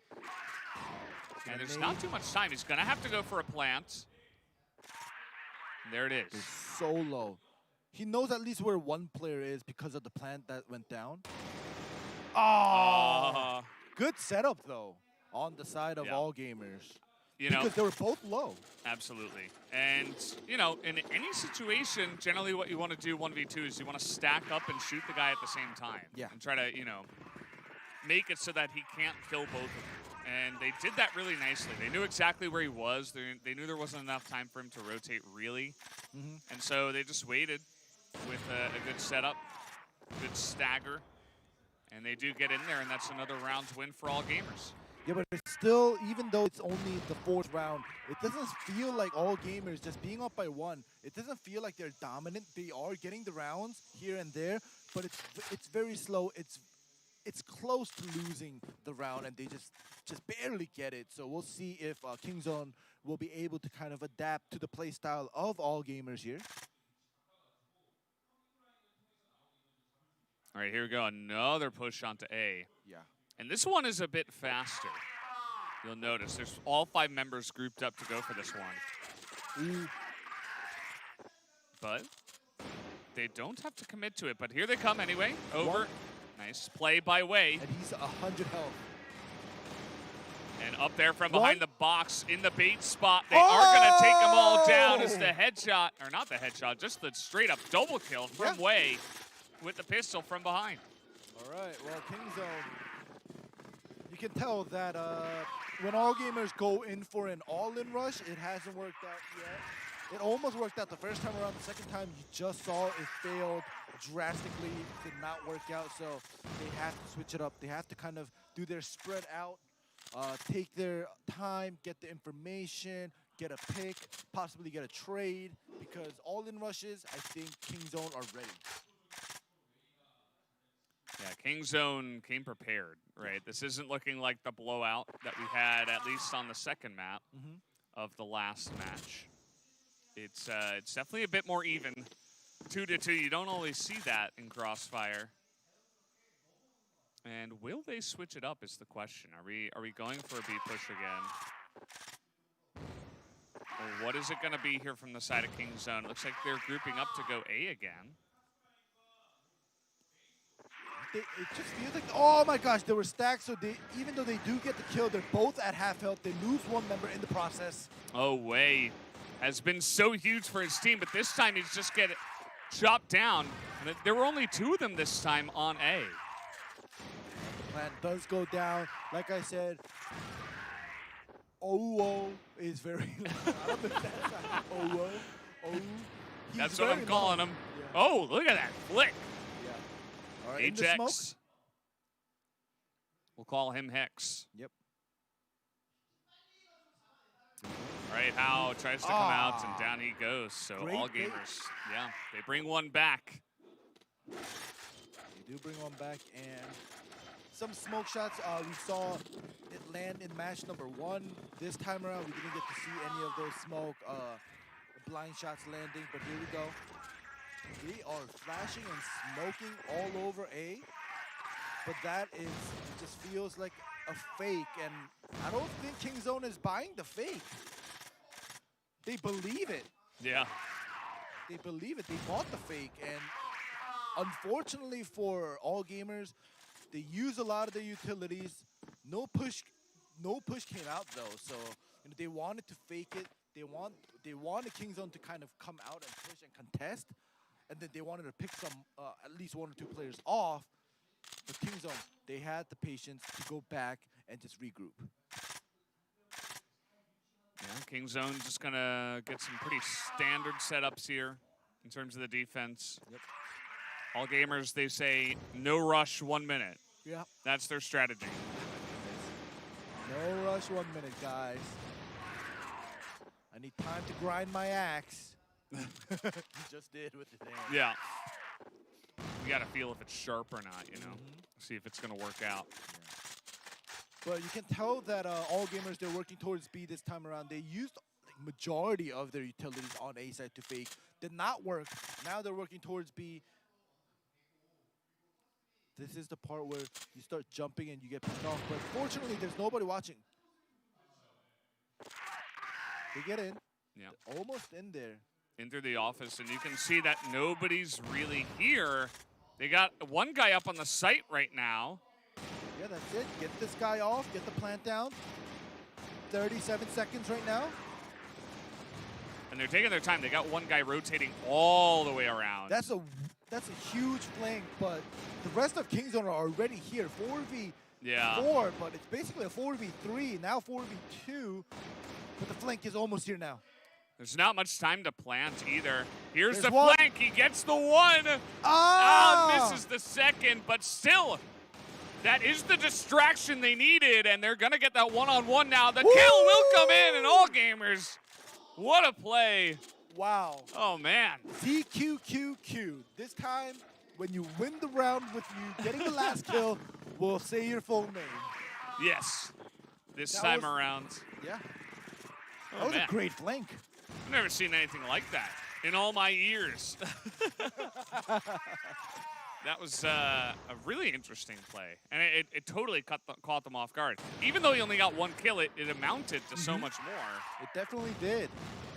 It felt a little bit slow, but it was good on the side of all gamers to not all get picked off. They waited. They were able to play it patiently as possible until the flank came in, and they held Kingzone looking towards and away from the flank, which made it work out so well for all gamers here. Now 4-2, Kingzone, they're starting to stagger a little bit. Here's the push onto the site. QQ, he's angry. He's getting in there, and they're all flash. That is the perfect time. Finally, they take him out, but through the smoke, he goes down. And now 1-on-2 with the pistol. Not going to work out this time.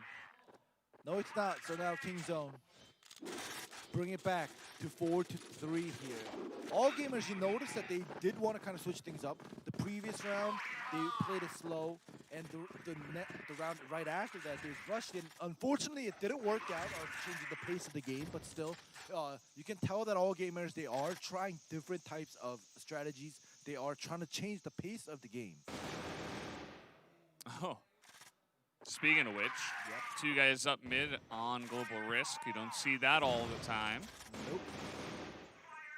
But nice trade back from LS.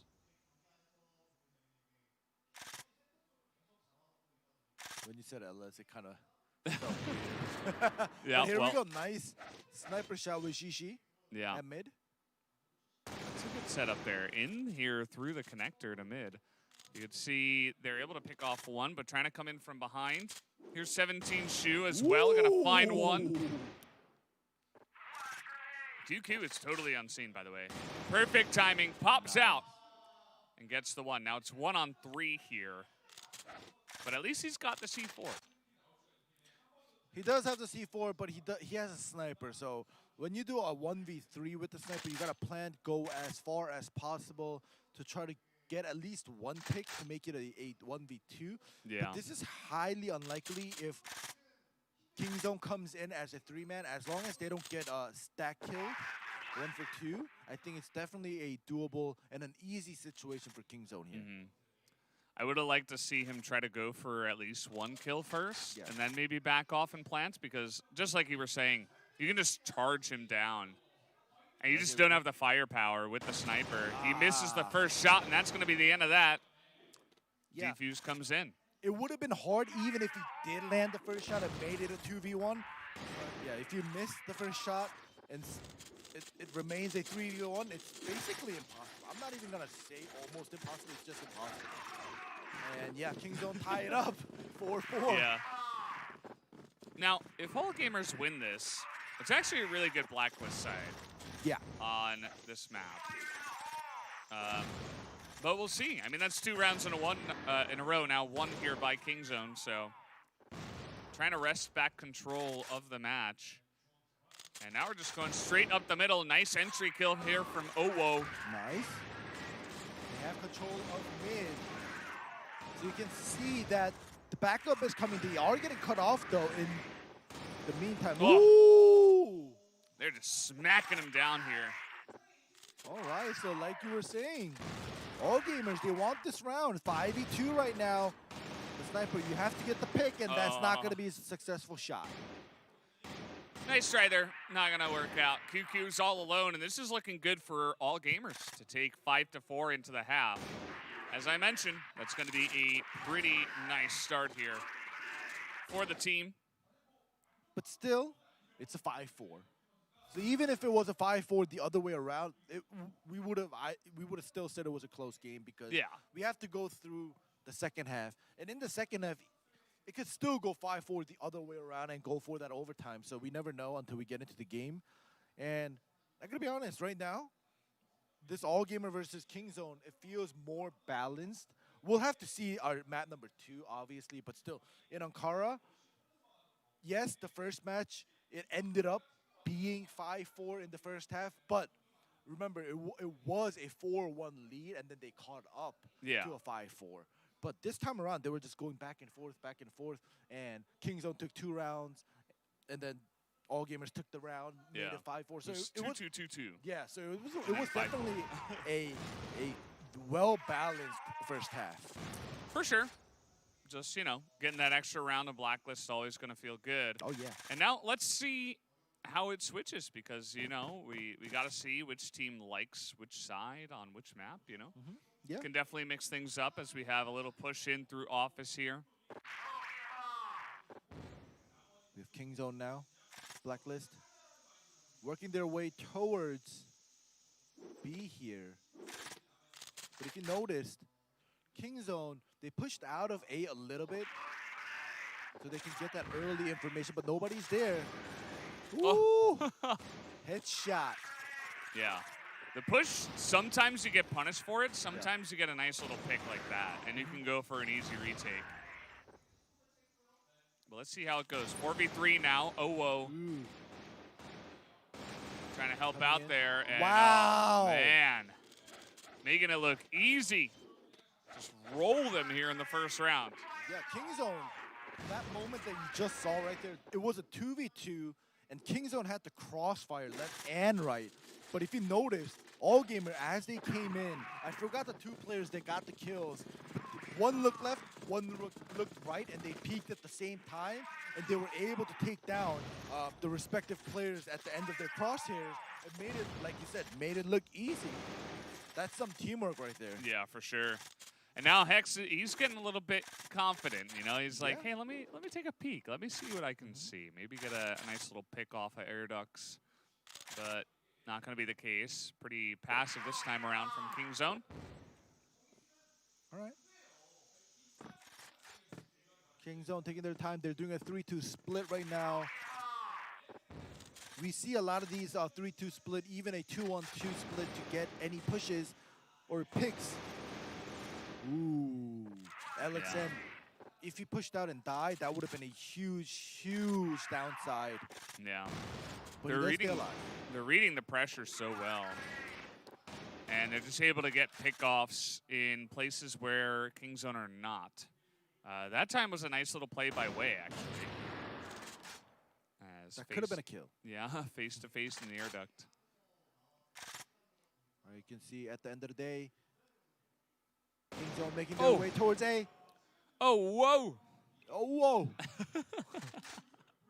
I love this guy's name. Here we go. LXM is behind of quarters. The and flank happened, yeah. but the bomb went down at B. So they rotated through mid. They almost went into A, and then they backed out, not all the way to their base, but through mid to B. So that was a nice plan. Oh, boy. It was a 2v4, but now it's a 1v4. It's gonna be very, very hard. It's gonna be pretty rough. 1v4 here. They're gonna peek as the defuse is coming in right now, and he just does not have enough time. Headshot in the head, actually, by the pistol. Yeah. Clean win there by all gamers. Well, like you said, that one extra round that they got on Blacklist on the first half, it's now 7-4. It's making it look like a huge difference. Yeah. You can tell that they're really confident on Global Risk as well. Yeah. And the fact that they were able to get ahead on top of that. Now they're just pushing out of quarters. No fear at all. Ooh. Everybody's there. This is war. Everybody's there. 2v2 now. 2v1. There it is. It's like they're the ones attacking. Yeah. And they're just getting in their face. They're like, I've had enough. Yeah. I don't want to stay in this map anymore. I want to attack you. Oh my goodness. And all gamers, like you said, the confidence is through the roof right now. They are just pushing out as a team. It was a fair 5v5, and they came out on top. Now once again, Kingzone taking it easy, taking a little damage from that nade. All gamers for sure are taking control of this pace here in this matchup, in this second half.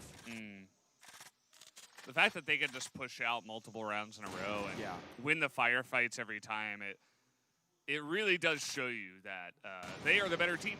So far, they just look like the much better team. Correct. And they're really confident with the way they're playing as well. So, gotta love it. Let's see how they can make it work. Okay. Oh, whoa. Oh, He's trying to gonna peek here. All right. Okay. Got caught. Information is there. Oh, what? The headshot. The one tap. Yep. The one tap does happen. I mean, he was doing that while he was moving, too. Like, it was just so fluid.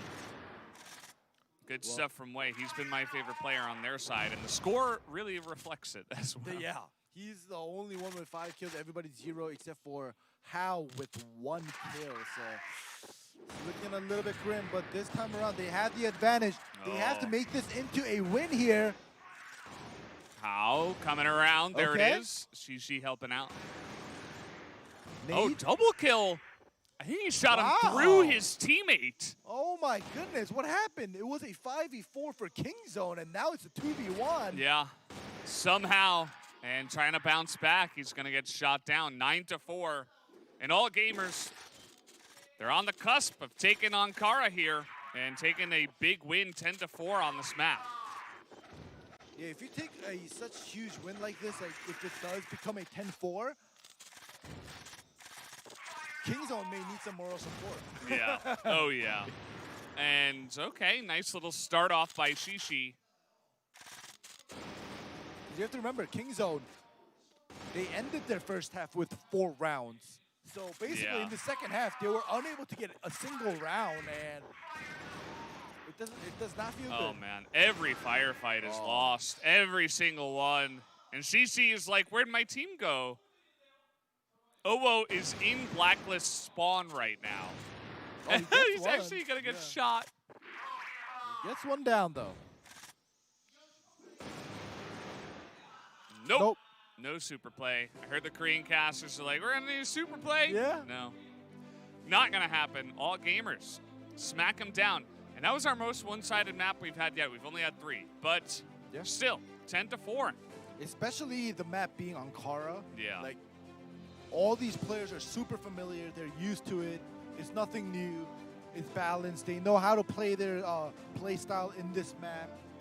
But like you said, pretty one-sided here for all gamers. And like I said before, the 2 invited teams, all gamers, as well as Valiant, they're pretty strong here. They absolutely are. Yeah. Would have to agree with you. And they've shown it so far. Now, you remember the last game, it was like, okay, 10-7, and it kind of looked close. Yeah, and we're like, oh, Baisha, you know, maybe they're going to put up a nice fight, but then they kind of got crushed in the next one. I think we might actually get an even more one-sided map on the next one, because we're going into Subbase, and Subbase is a map, if you're not, it's one of these things where you need to have really specific strategies prepared. There are so many different angles that you can take, but before we get too much into that, we do have the replays here from the first map. Yeah, so you can see by the way they're playing, all gamers winning their round, they tried to kind of be very strategic using flanks that you just saw and kind of trying to do trades, creating crossfires and winning. Whereas Kingzone, I mean, the other way. Kingzone was doing that, sorry. Kingzone was doing that. Whereas all gamers, they, after a couple rounds, they knew that their shots were better, just overall, compared to the players of Kingzone. And you can see here, the 5v5 fight here, all gamers just go out, they're like, we're not gonna lose. They just duke it out and they just win a 5v5 straight up gunfight. Yeah, they ain't gonna lose. And they showed their confidence by running at the enemy team from the Global Risk side and taking names, taking lots of kills, and they do win the first map. So again, this semifinals, best of 3 as well. And now we're going into Subbase. And again, it's a map where you can be quite good at Subbase, you got your strategies down, you're confident in them, or you might just be kind of lost because it's a rough map. It's not an easy one. It's, again, Global Risk favored, but I'd say a little bit more than Ankara. Yeah. But if you're the Blacklist side, there are some really crazy strategies you can do and weird rotations that if you're up against a team on Global Risk that is not confident on the map, you can still take a lot of wins from the Blacklist side. So it's, I'd say more so than like side selection or anything like that. It's like, are you ready for this map or not? And again, they're both pro teams, but who knows? All gamers do look like the better teams so far. Yeah, of course, like map-wise and strategy and like the familiarity of the map and the rotation and stuff like that. The basic things, both teams have it down. I think it all comes down to that instant decision-making during a firefight or backing your teammate up, or if a part of your strategy doesn't go the way your team wanted it to go, you have to improvise, you have to change things up. And in that sense, all gamers have a little bit more skill in that, I have to say, because they have the confidence in their shots, they're able to make those changes more rapidly compared to Kingzone. Yeah, absolutely. And here we go. We're onto Subbase, and you can see that all gamers have taken their spots on the Global Risk side. And let's see how they want to handle it. You saw a little bit of a push into the machine room, and immediately they were met with a couple of grenades. And so already Kingzone's health bars are not looking too fun as they're angling over here towards the A road now, but moving away as I speak. They really, on the side of Kingzone, they need a pick. That was pretty close. Yeah, that was a good try. All gamers, they don't know their nades hit them, but if they predict that it did hit them, they don't need to be on the rush. They're on the defenders. And if their nades did hit, and they assume that it did, they don't need to go out, they don't need to peek, they don't need to give the Blacklist side a chance to get picked. Just got sniped through the smoke, and they've got two guys here. Spraying through, that's so much damage already. But even though they're still pushing through. Way with the double kill here. ZQ in behind, and there it is. They know about those super low health bars, so just the one tap with the pistol is going to get it done. Here we go, smoke. Flash, not gonna get flashed. But still, the flick shot won't land. And ZQQQQ. Wait, did I say one more Q? Minus Yeah, that one was Q. 4 Qs. Yeah, minus 1 Q. We'll get that final kill. And it's a 1-0 lead. First half We here. can call him ZQ cubed. Whoa. Wow. Wow. Can't believe it. ZQQ squared. No, that's wrong. Well, I mean, that's technically right. What you said. Yeah. It was just a little bit complicated. Yeah. Either way, let's see what other strategies Kingzone have. Because I feel like they waited. They took a lot of damage, so they're like, well, let's kind of rush in through the A road and try to make it into AC and see what we can do from there. But oh, there it is. Oh my goodness. Oh, man. Stuff like this should not be happening. And when that kind of thing happens, you're immediately like, well, I guess we just can't push into that area anymore. Like, it's like, oh, well, this was part of our strategy. Can we even push here anymore, or what are we going to do? Yeah. I guess we go machine room to B, I guess. They are thinking and doing exactly as you're saying. They Well. just get out of there, get out of the double doors, and they are going towards B in the machine room, but they get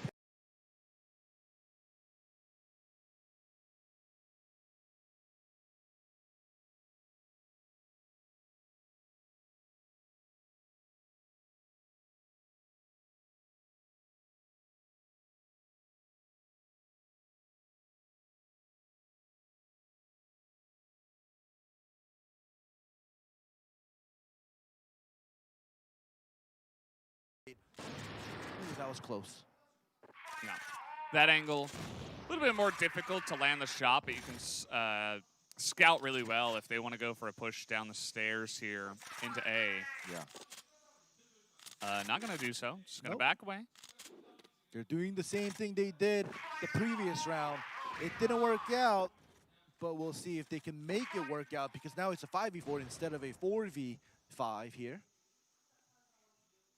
Take the time.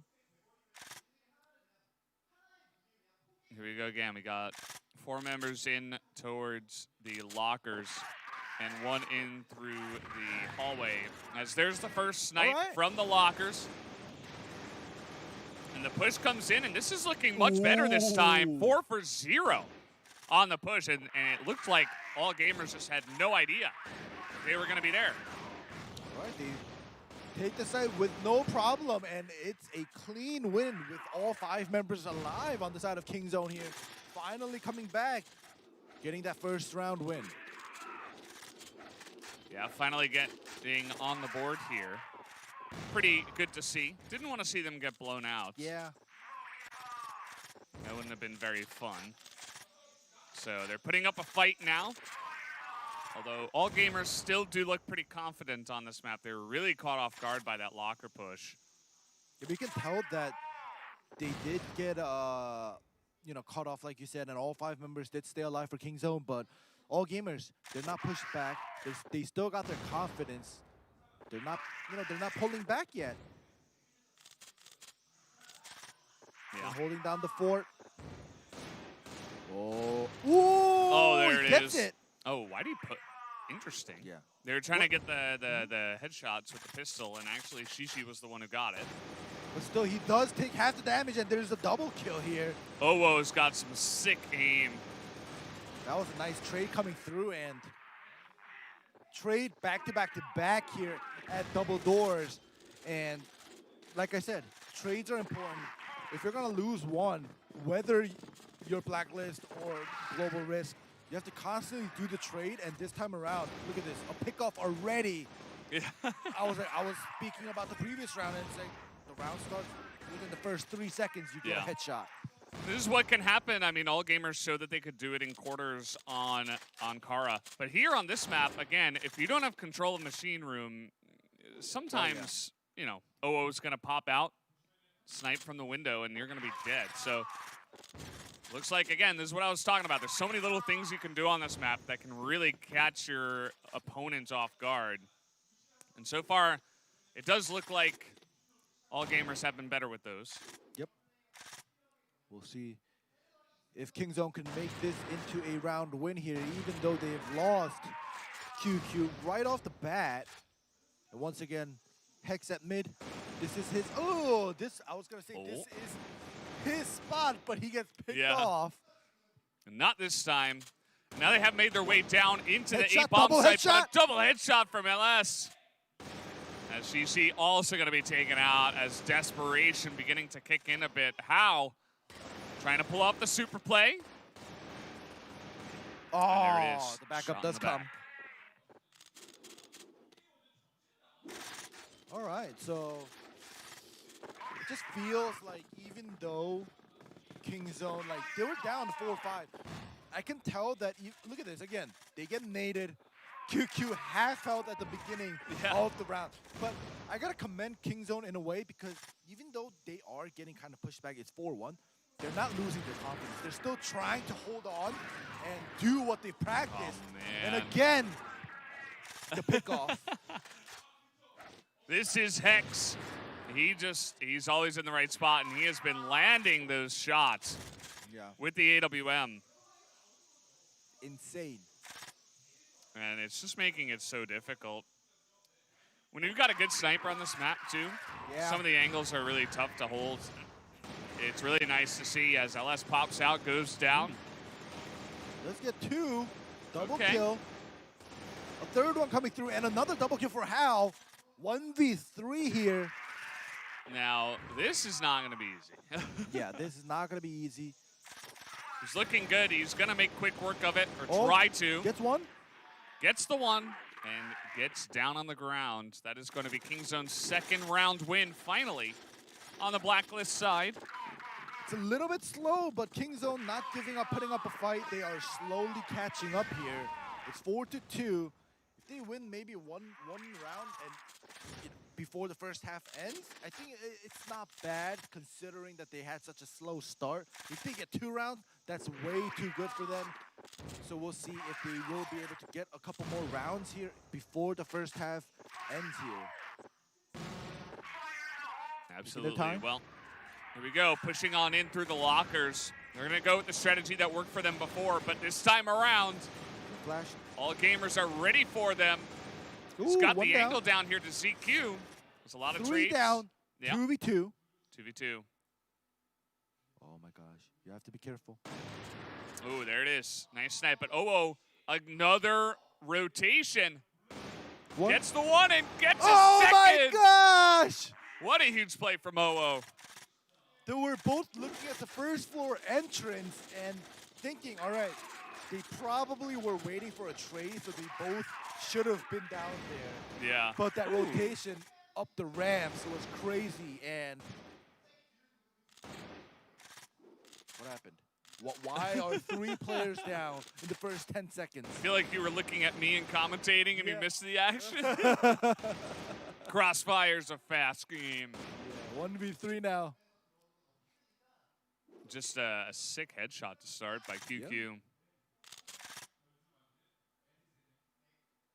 LSNN. Here we go. Shot him. There it is. Way on the defense. Both spotted him. Spotted each other, rather. As it is 5-3. And if Kingzone get the last one, that's a great split to have on this map, honestly. It definitely is. 4-5. When you're starting off as a 5-2, I think, or a 4-1, like, that's a great... Here we go. No early nades here. They know this round is going to be important, especially for Kingzone. So they want to be cautious. They want, if there's going to be any pre-nades, they're going to want those to explode before they get in here. Fortunately for them, none were thrown by all gamers yet. Going in one pick off. Yeah. Great start. Great push in, and now they've got control of AC. This is going to be pretty nice, but Hex up in the vent. Trying to hold that down. They've got a lot of angles, actually, where they can cover pretty nicely. But 4v3, it's going to be difficult. Oh, with 3 HP! Ooh, trying to get as much damage as possible. He gets taken out. Does a bit to LXM. Our 2v3, they have to get the defuse and get all the kills. So it's going to be a lot on their plate here for all gamers. They gotta go. Down the stairs, there's only one angle. They're in. They're pre-firing. Oh, and there it is. Trade 1 for 1, 8 seconds as, okay. Not enough time to defuse though. As Shishi pops out right at the last moment. And even though he goes down, it does not matter. So 4 to 5. Yeah. Not bad. It's actually a lot closer than I expected, especially with the gameplay style of all gamers. Kingzone, maybe this is their map. They look pretty good on it. It's pretty interesting for me to cast the Chinese teams because I was casting a lot of the NA and EU teams, and it was mostly like a lot of A stairs pushes. And if not, you're probably going in through the hallway or the B lockers. Yeah. But we're not really seeing too much of that. We're seeing a lot of vent play. We're seeing a lot of A-road play. It's very different, so it's pretty cool. And now I'm just curious to see what we see on the other side of the matchup. Yeah. Kingzone now on global risk. We'll see how well they'll defend here. They are 1 round down, but it's not going to be a big issue for them. You have to remember, all gamers, they were pretty confident, they were pretty strong and aggressive in map number 1 when they were on Blacklist. So we'll see if they'll be able to continue that momentum here on this map as well.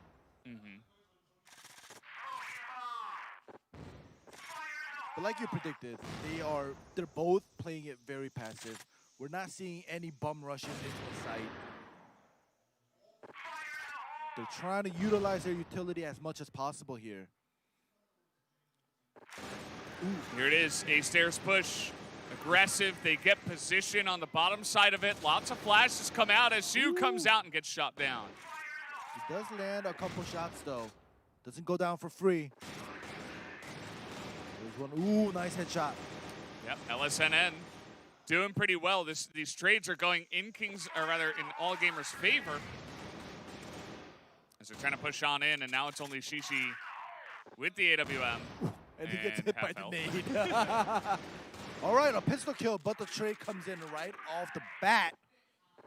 And now it's 6-4 here. Good start. So you guys have to remember that in the first half, all gamers were up like 4-1, and then Kingzone started to catch up. But right now, all gamers getting that first round. It's huge, but this time around, they're going to start off by losing a player. Yeah, nice little aggressive push by Hao. Sometimes you can get in trouble for this, but they really weren't expecting it. All right, so now he backed off. Like you said, great push. He knows when to back off. He backs off. They know they have the man advantage. They're going to just defend, wait for the push to come through. Here we go. We have the vents. What happened to the vents? I want to see this, 14 HP, but he gets out. We have players waiting. And actually the real push is coming down A stairs onto the site. So it's 3v4, but still a chance. Nice grenade damage coming out. As Hex couldn't really avoid that himself. And the bomb is down. And here we go. Hex is looking at stairs. They're coming through stairs. Ooh, did not get it. Oh, okay, he's gonna get the one from behind his LXM. Now the pistol shots as he gets the one. 22 seconds. And it is one-on-one. Oh, but Wei comes in and he gets that final kill. And take a look once again at Wei's score. Yeah. He is the carry and the one and only carry for this team. He's the only one that logged into the game, apparently. 6 kills. The only one that showed up. Yeah, 2 of his teammates are 0 kills. The other 2 are 1 kills each. You can see all gamers, except for 2, everybody has 3 kills, 2 kills, 4 kills. They're kind of more evenly balanced, whereas, like you said, Kingzone, it's just Wei playing the game by himself. But this is scary because if the rest of Kingzone start getting kills and fragging, Kingzone may just be dominant here in this map at least. Would be interesting. We haven't seen much of that yet, but we'll have to wait and see. As currently it looks like all gamers have taken a little bit of a step back. They're not just going to push down the A stairs anymore. It looks like one guy's in the bait spot next to the stairs for the side of King Zone, so probably a good idea. Here we go.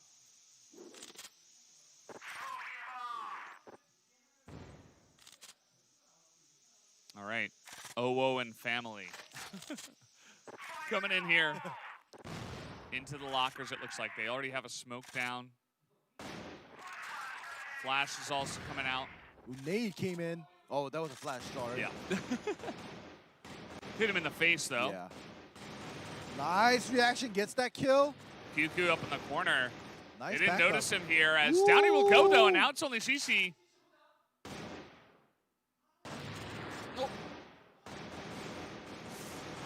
Oh.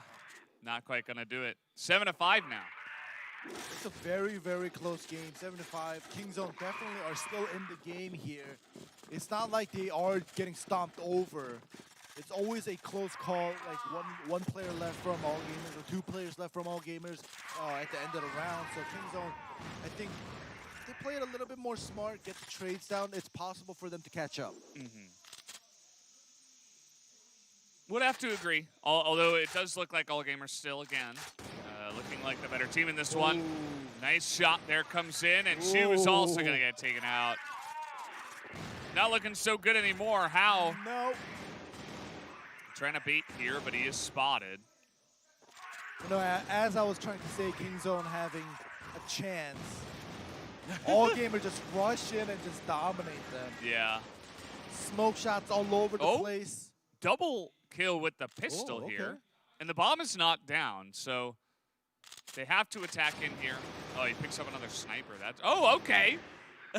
Whoa. And there it is. Okay. The hold from King Zone. Just happened. I just noticed that too when he tried to drop the AWM for a rifle and he picked up another one. He's like, oh my god. And he ended up pulling out the pistol. Yeah. No, and then he flicks him with the sniper. I'm like, okay. Yeah, this guy's pretty good. Yeah. Looks like Shishi also showed up to play. Here we go. Ooh. That time around a bit too aggressive. Here we go, another A stairs push. But this time it's a 1-for-1 trade, so it's not a bad trade here. Yeah, and the pistol kill again, Shishi. Oh my goodness. He's turned on the powers. The ability to come back with these insane headshots. All right, they're pulling back from A. Making their way towards B here. Still a 3v2, a man advantage, but you have to notice that both of the, well, now Wei drops his AWM, whereas Hex is gonna keep his AWM. So if he gets a pick and makes it a 2v2 and then gets into the site or gets into the fight, I think it's still doable for all gamers. But until that happens with the pick with the AWM, I don't think they have the luxury of beating King Zone right now. So we have 2 members and they're split up actually. Ooh. So Hex, I don't know. Maybe. Well, he's gonna see him now. Follows him through, gets the kill. He's like, where's the other guy? Well, he's here on A. All right, information is out. There's a guy on his left that he does not know about. And there it is, gonna get shot in the head in King Zone. Coming back, 7-7. All right, and if you look at the scoreboard, like I said, the players on King Zone with 0 frags, they started killing, and now they're tied up 7-7 here. Oh gosh. Oh, whoa. Can you carry your team to the victory? Through the hallway they come. Ooh. It's pretty massive, and now they can't cover every angle. Oh my goodness, a headshot. That is pretty massive. Coming around the band, they both get killed, and now it's 1-on-1. They both have such little health. Oh my goodness. All right, he's gonna op. I don't know if he knows how little health Hao has. Yeah. Because pistol would be better here. He's opting to pull out the AWM for that one-shot fight. But Hao has that AK, so it's a one-shot. whoever shoots first, whoever lands the shot first, oh my God, they're gonna meet. That's why the pistol is gonna be so good. Yeah. But ooh, oh my gosh, he elects to keep what the is sniper. happening here? And he's got the bomb as well, so it's not like Hao can just sit on a bomb or anything. So they're just running around each other as Hao is gonna shoot him from the side. Through the fence. Yeah.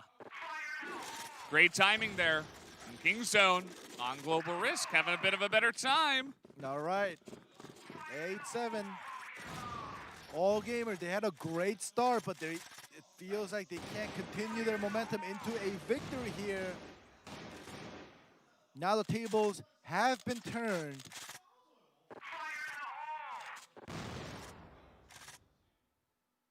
Early nades won't land. But they will not. And let's see. All gamers really struggling here on the attack. On the Blacklist side, they really have not been getting much done. Their strategies have amounted to, you know, pick a hallway and run down it. Yeah. And hope you win the firefights. And again, like I mentioned, I mean, the strategies are so important on this map. Like, if it's not working, you gotta try to switch it up. So I like that they're being a bit more passive this time around. I'm glad that you mentioned it because all gamers, they've been going A stairs a lot. It's like a couple rounds it worked out, but majority of the time they were able to, Kingzone were able to defend it off. So like you said, they need a little bit of a pace change and a strat change. But we'll see here. Oh, I think that he's been seen. Yeah. So the backup is now. here. Backup. Popping. Oh, no! It's gonna get shot down, and that is pretty huge as although Hao and QQ gonna get 3 kills. Another and up one? top, this is looking good now for my. Kingzone as they shut them down 9-7. And we might be going to a third map here because all gamers can't pull anything together. They've lost 3 rounds in a row. Yeah. They have to now win 3 rounds in a row instead of losing it. We'll see if they're able to do it. Keep their cool, but right off the bat, gets naded, gets so low, down to 36 HP. Here we go. Yeah. I don't mind the solo push, but in that case, you know, not really able to find anyone. It looks like pretty back positioning for Kingzone. And so it doesn't really pay off. Just eats some damage, and he's going to be handed the sniper because of it. A very common move. Yep. And all gamer, you can see the minimap. They are doing a 2-1-2 split. So they're really praying that somebody pushes out because it's potentially match point for Kingzone. They're pushing out. Yeah. Take a look at this. 2 kills already. They want Black Widow. They're probably going to get it at this point.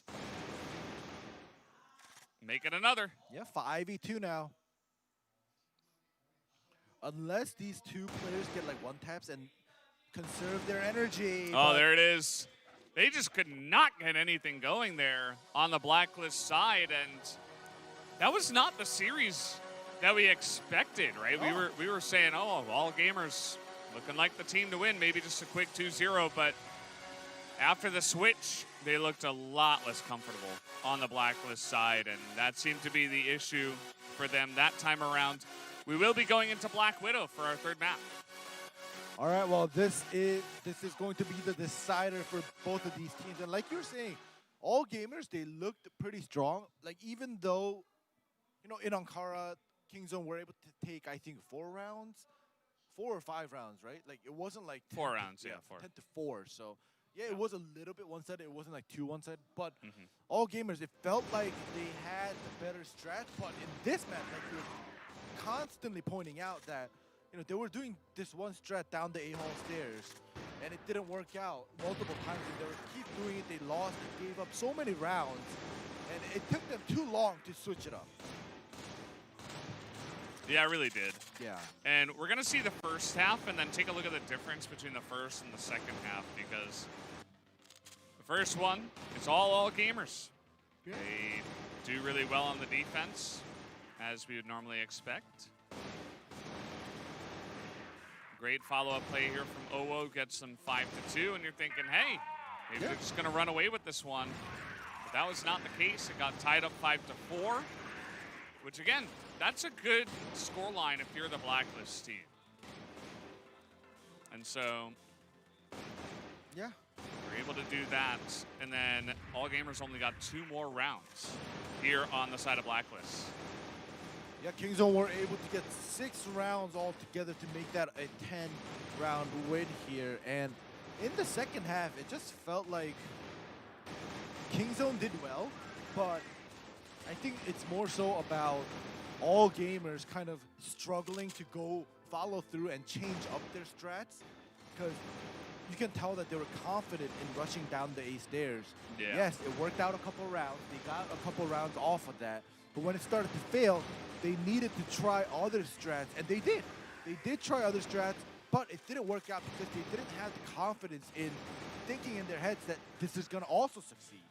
So the All Gamers, at the end of the day, give up set number 2. We're going to be moving on to set number 3, Black Widow. Like Valdez has mentioned, we'll see which team will be coming out on top here, because All Gamers' first half went so well for them. And I'm pretty sure they were hyped that they saw the possibility of closing it a 2-0, and then losing is going to hit them hard. Yeah. Yeah. It's definitely a bit awkward, but again, I remember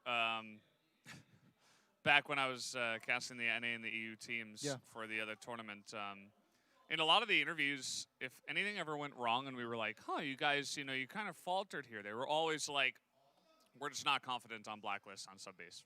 Like, almost every single time, like, it was just that kind of answer. It was like, oh, we don't really like Port, so, you know, we won the first map, but we had to play Port, and of course we lost because they're much more comfortable on it. And then, you know, we went to the third map, and then we were easily able to take the victory, something like that. Yeah. And I don't know if it was exactly that this time around, but that would be my guess. I would have to agree especially with you. because it was just the one side, which is a little bit weird. Yeah. You know. It definitely was. And like I was pointing out, and like you were pointing out, like the pool of strategies they had. Yeah, pointing out. Exactly. Yeah, the pool of strategy that All Gamers had on the Blacklist side, it was very few. Like, we can literally count.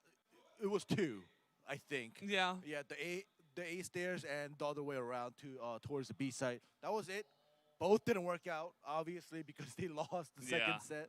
We'll see how well they'll do in Black Widow, because like you were mentioning, even in NA and EU, there are teams, they know all the maps, but there's still teams and players that are more confident on certain maps. And it always happens in FPS games, right? Like, you know the angles a little bit better. You feel more comfortable shooting or clearing certain angles compared to other ones. And Black Widow, and as well as Subbase, it definitely has, you know, those teams and players where they favor certain maps a lot more.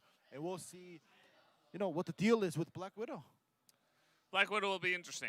Again, we were talking about Ankara and being comfortable on a map. Black Widow, one of the oldest ones. So if you're not comfortable on this one, you're not going to have a good time. And because the other team is most likely going to love this map. So Black Widow, we'll make our way onto it. Once again, it's going to be the second time. We had that as game 2 of our first semifinals. And it ended up being a pretty one-sided victory to the side of Super Valiant. And let's see what happens here. Who can come out ahead? Will Kingzone use that momentum from coming back in that last map, or will All Gamers prove that they are the better team? We'll have to see about that, because like we said, this is the last decider match of who is going to the grand finals. And you know, we didn't actually really mention this that much, except for a couple times when it was on screen. But first place is 50K USD. Yes.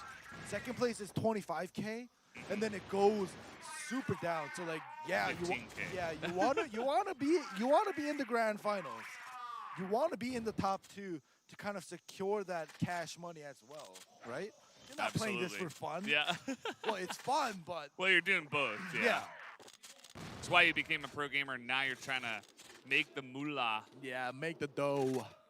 You're trying to stack the fat stacks. Yeah. You know what I'm saying? And also win games. Yeah. You want to win the championship. Enjoy it. Yeah. You want that pride of being the best team. That's always a big part of it. So anyway, we're here on Black Widow, and it looks like Kingzone this time will start on Global Risk. Yep. All gamers on Blacklist, working towards mid double doors here. Ooh! The AWM losing to the AK here. That shot miss is critical. Yeah. At least LXM able to get the one shot there. Big fight over here gosh. as LXM gets the second one. And trying to retake B is not going to work out here for Kingzone as they get slaughtered. Trying to come through the doors. It does not work out for them.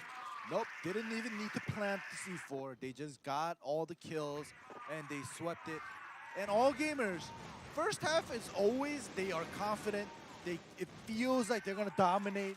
We have to get into the second half where we see the true all gamers where, sometimes maybe they're fatigued a little bit, maybe they're, tired, I don't know, but I don't know, all gamers, they always look strong in the first half. So we'll see what happens here for Kingzone.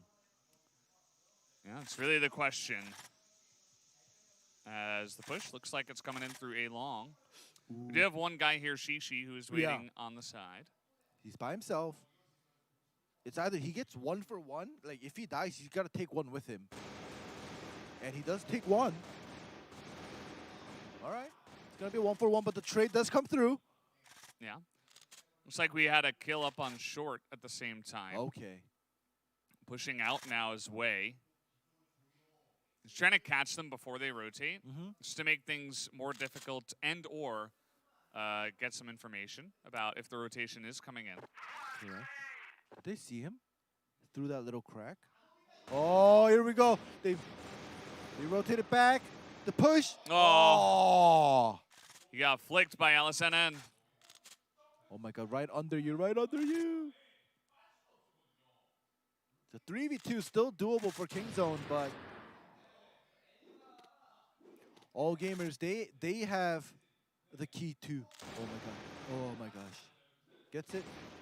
If he gets another one, that is going to be huge. Trying to get it, but he's shot from the side. ZQ so close. Barely going to win it. And now QQ's location revealed after the kill. All right. They're going for the headshot. Oh. Yeah, he wants that one tap if possible. Spotted it's again. an AWM. Spotted again. And now he's got to go plant. So he's on the run. Oh, he's going to pretend to go. Check in one more time, but he's got to go because he knows that the chase is on. So it's kind of like this push and pull game. Oh my God, he's going to get caught. He's going to get caught. Oh, he gets the plant. Oh my gosh! Fast plant there. And Hex now trying to get the shot, and there he gets it. The hero play from Hex. QQ saw the back of Hex, and he was unable to land the kill. And the moment you give Hex another chance with the AWM, remember what happened in map number 2 at mid double doors. Hex went off with the AWM, and there we go, secures that win, 2-0. 2-0, obviously a really great lead when you're here on the attack. Yep. When you're on Blacklist, on Black Widow. Black Widow definitely a very balanced map, but still.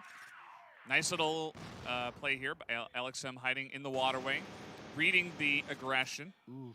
He's bursting to try to go for that headshot here. He's still 100 health even after he took that one guy down, but all of a sudden 4v2 here. Yeah. All of a sudden, just like that. Yep. Another one there gets picked off. Yeah. 4v1. All gamers. Oh! Ooh, nice pick. That was through the top of the box there, too. That was pretty interesting. But I really got to say, all gamers, as long as they have their confidence, their shots are on point. They just need a little bit more strats. Yeah. Well, again, maybe they've got other strats for other maps, but maybe this Blacklist Subbase was like their one sticking point. 5 health. HP. There it is. 0 health. And now 3-0 for all gamers. Really coming and making a big push early on. And any issues they had with the last map Probably gone by now. Yeah, probably gone by now, but I'm going to say this. All Say it. gamers, we have to watch their second half. They always falter in the second half, so we'll see what happens here. But for now, what a good trade. Yeah, trying to push on through long. And Wei is going to push out through short once again. You can see that LXM was waiting for that. Oh my goodness. Oh! The one tap. With 36 HP. Yeah. Gonna back off. 3-on-3. LSNN is basically not a person at the moment. Not a person. He's a dummy. They would like to hand him the AWM if possible. It's going to be a 1-for-1. Okay. But they're already on to B, actually. We got a couple of guys. They're going to run on in with the C4. All right, they need... All right, we have a 2 AWM here on the side of all gamers here. They know. They want to go for that one-shot, one-kill.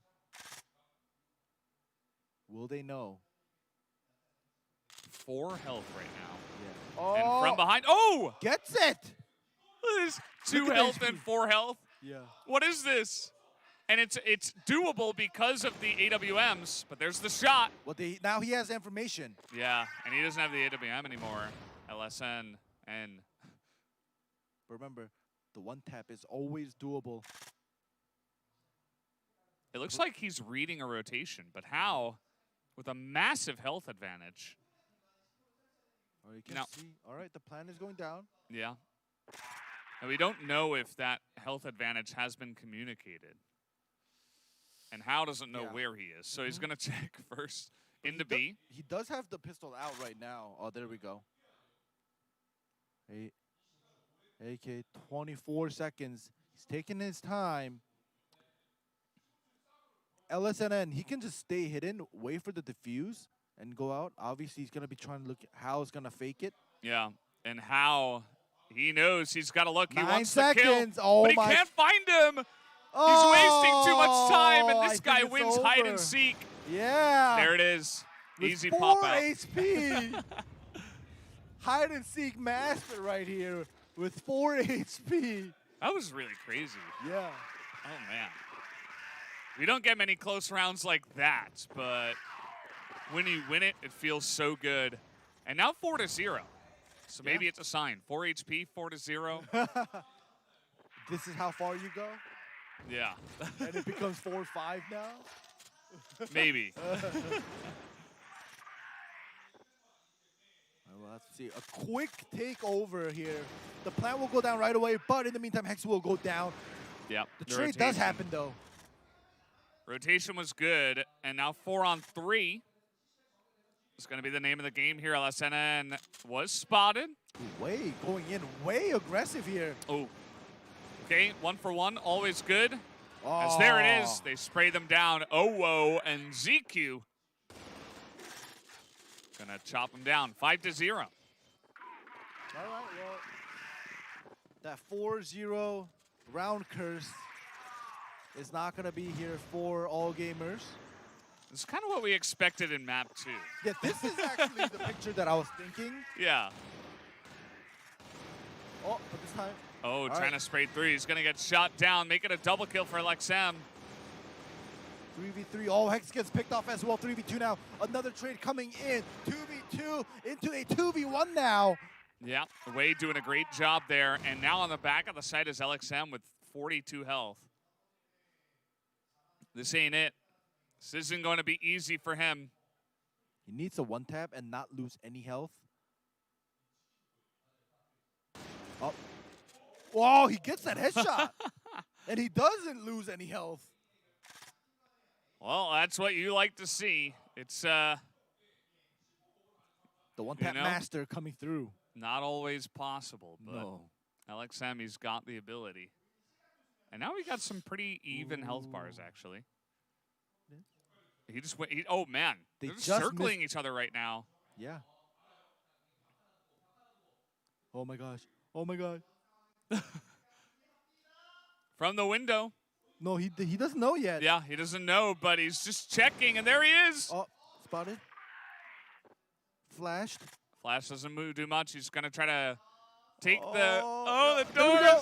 Oh, No shots have landed. Oh! And there it is. Wei finally gonna pick off that last kill.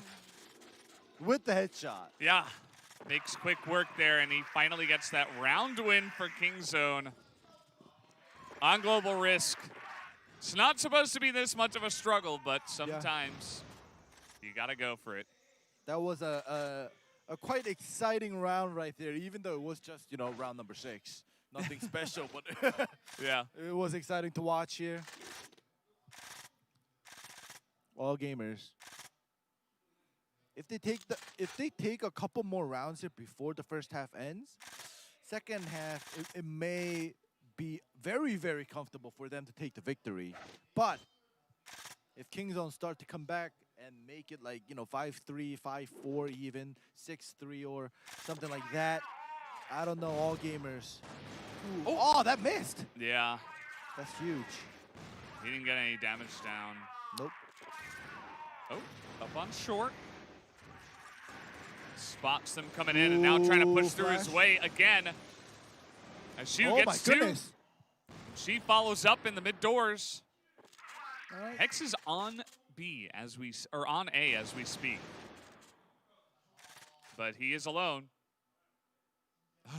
Oh my goodness. Nice. Oh my goodness, if he peeks. No, he doesn't know exactly. Yeah, there it is. Nice angle comes through. Wei gonna finish that one off from A short down into mid. 5-2 now. Slowly but surely, Kingzone is coming back. They're crawling back out of their hole. Yeah. Sometimes that's the way it goes. And Kingzone have been putting up a great fight from behind throughout this series. And so their tenacity has been nice to watch. This is exactly why I kept saying, even though it was a 5-0 lead, you know, we have to see the rest of the game, especially the second half, because all gamers, they always do well in the first half. Ooh. Oh my gosh. Oh my god. Just barely not peeking far enough. Yeah. And Hex, he's trying to stop this because Wei keeps checking down short. They keep pushing, so he's trying to punish them for it. All right. That's that. Big play. Oh, through the box there. Yeah. So now 3-on-3. Everybody has the AK. So take it easy here. All gamers kind of bunched up towards B. It's gonna be a 3v3 if they just go decide to go B. Oh wow! Spotted him. My gosh! Make it a second. Yeah, a triple. Triple headshot through smoke for LXM. If this was another game, people would be calling out VAC. But I mean, the ref like immediately runs over to his PC. He's like, "What? What did you press this now?" Obviously, nobody is. There is nothing going on like that, guys. Yeah, of course not. All it's jokes, just the jokes. But at the same time, he is so good it looks that way. Yeah. You know, crazy stuff from LXM. Feels like all gamers have it back here. Shot from many angles. Yeah. Owo says Owo as he takes him down. 7-2. Is this 7? Yeah, it's 7-2, right? Yeah. Yeah. 7-2. For a second, I was like, wait, what? Yeah. They just finished off the Just feed the half. before they updated the score. Yeah. But it is 7-2 first half. I'm going to say this one last time. We got to see the second half because all gamers, I mean, Kingzone, like, it's not all gamers that do bad always in the second half. It's also Kingzone that kind of, like, they have a bad start. And when they switch like this right now, when we have that short break, they're like, all right, now it's time to log on.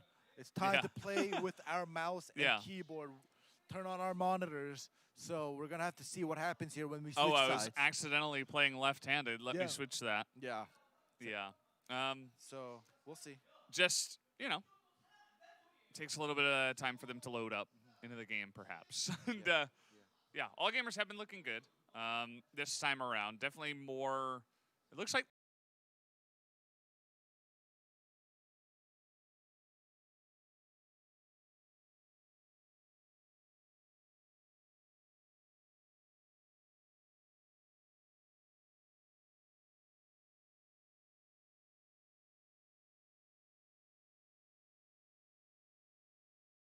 than Subbase. I mean, the Mats have been out for quite a while. Don't get me wrong. As okay. And we start off, and I'm telling you. Oh! I'm telling you. Second half, something happens to all.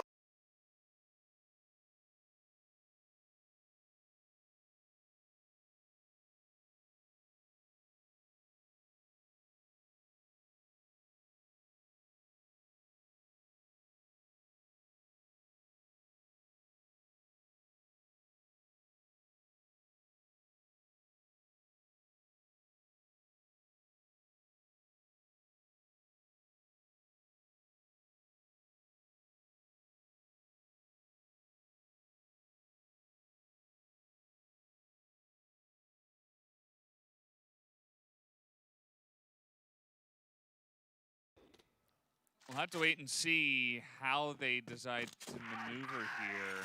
We got Flash before even making it into storage. So that's a lot of information given over to the side of All Gamers.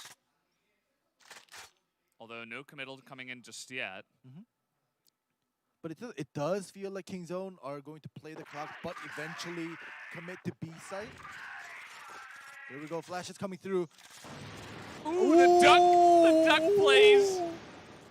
Just misses the head, and Kingzone rambles through into B site, but it's still a 4v3.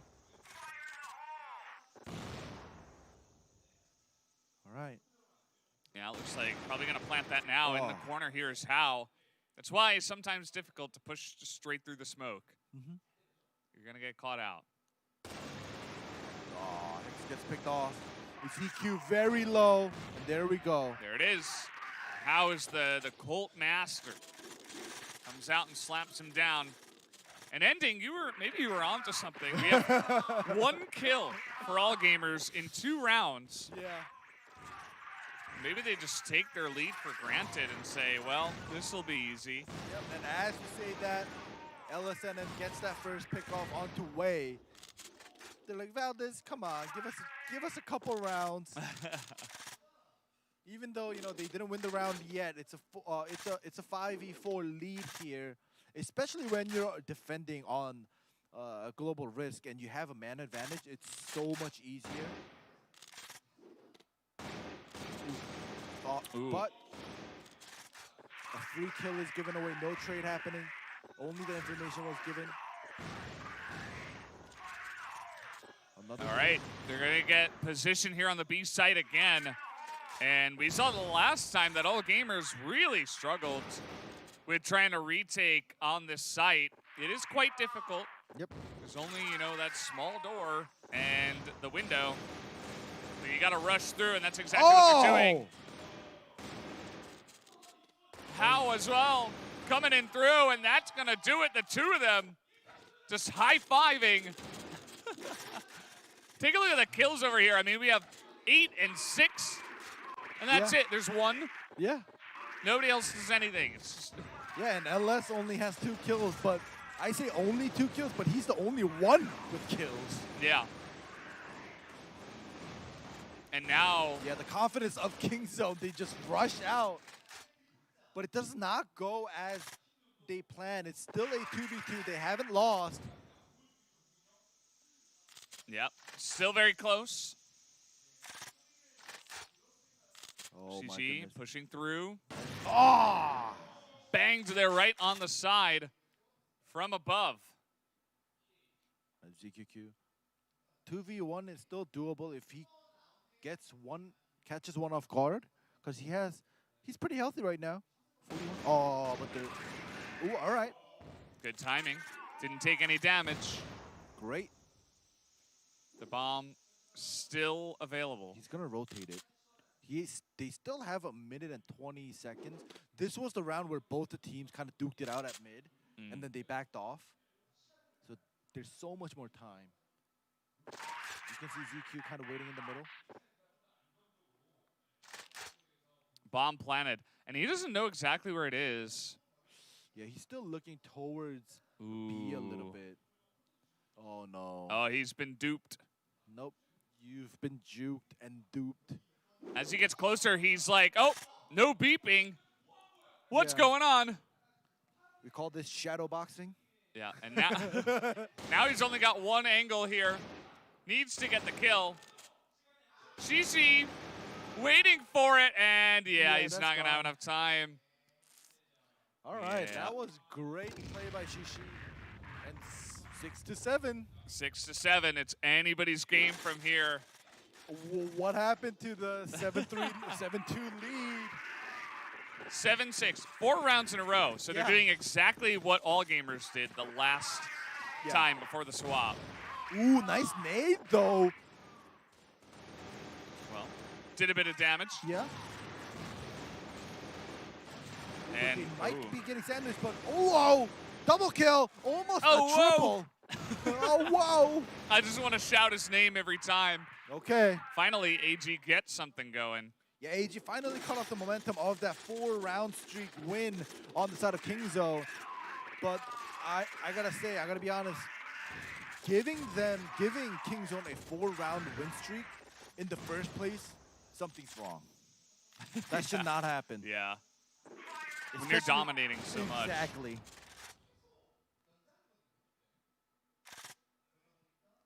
Oh my goodness.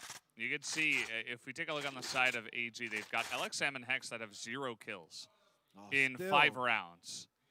So we know that a couple of their members are just not producing, and that is always going to be an issue. There's 5 people on your team. If you're playing a 3v5, it's not a fun time, let me tell you. Exactly.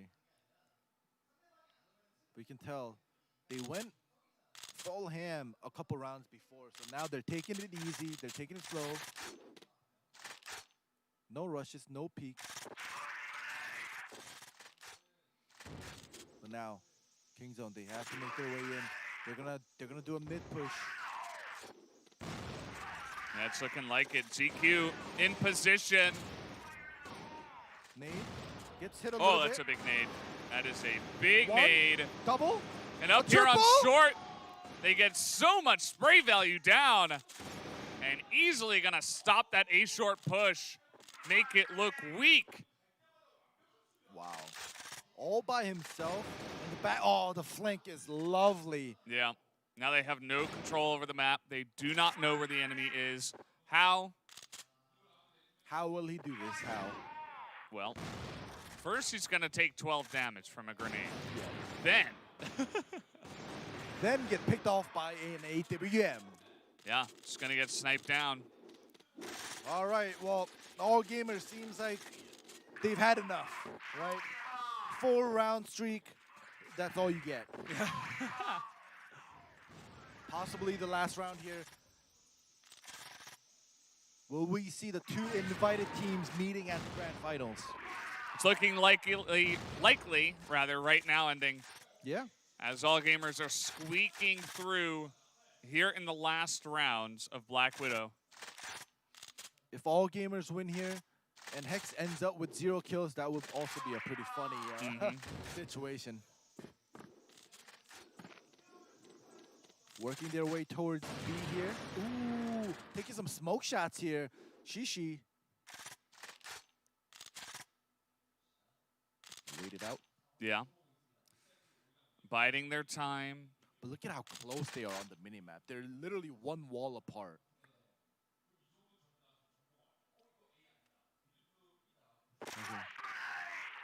Oh, whoa. One, We'll see what you got. 2. Nice spray. That's 2 kills, but Wei Oh, gets but a the couple trade. himself. LSNN trying to get in there. Oh my gosh! 2 on 2, but they're both so low. Let's see what they got. Still got over a minute. Oh, there it is, Holy. Wei. No way. Wait 1 second. Wait a second. I totally butchered that. Oh, man. All right, they're in the waterway now. 50 seconds here. And GQ, he's like, well, they're probably on the site. Let me take a look. And nobody's there. gets shot in the back, and that's exactly what will happen. And 9-7. AG, they're on the doorstep. They want to go on that date. They brought the flowers. They got their nice bow tie on. All they have to do is knock and open the door. Oh my goodness. But they're waiting to knock. They're a little double! bit nervous. But LSNN is, misses that shot, but hopping down from the top will do it. 4-on-1. Oh my goodness, is this it? It's looking like all gamers should be moving to the finals. Shishi is going to have to pull off the miracle play. Watch a quadra kill happen. We can tell that AG, they're not in a hurry, obviously. 4v1, they're not peeking. Oh, they are peeking. Okay. Not going to land it. That's not going to do it. Rotates around, and there's another push coming in. ZQ. Yeah. He also doesn't have the bomb. It's Yeah. on. Looks like it's over by Waterway. That's going to be the shot that takes him out. Oh, that was in. Yeah. Hex shoots him down, and all gamers going to end up eventually taking that win, as it was not as easy as we saw from Super Valiant. That was a rough one. Kingzone putting up a great fight. Unfortunately, not going to make it to the finals. Yeah, you know, there still is going to be a third place match, but all gamers, I don't know. You know, there are teams that kind of gives you the confidence to kind of root for them in a way. Yeah. But they're I want to call them just the first half team, right? Like first half, they literally dominate. Yeah. And then when it comes to the second half, sometimes they lose, like they did in map number 2. But in map number 3, it took them a little while to get back on track to kind of turn things around. Yeah.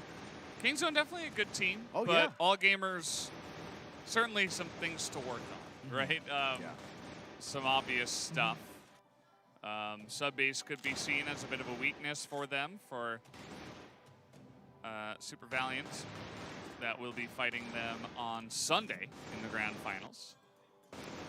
Yeah, and all gamers, right? Like Subbase was definitely a weaker map out of the 3, but the reason I'm mentioning this is they banned Compound, which means in their heads, Compound must be worse than Subbase, right? So like, they're you know, if they're that, you know, not confident in Compound, they may just constantly ban that. Yeah.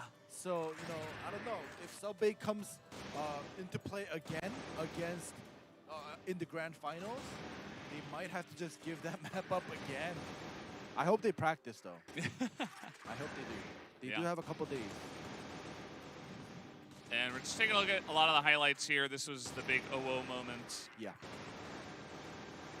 And really nice pistol work that time around with How. And I mean, they were down 7-2. Yeah. So a difficult comeback. They nearly pulled it off.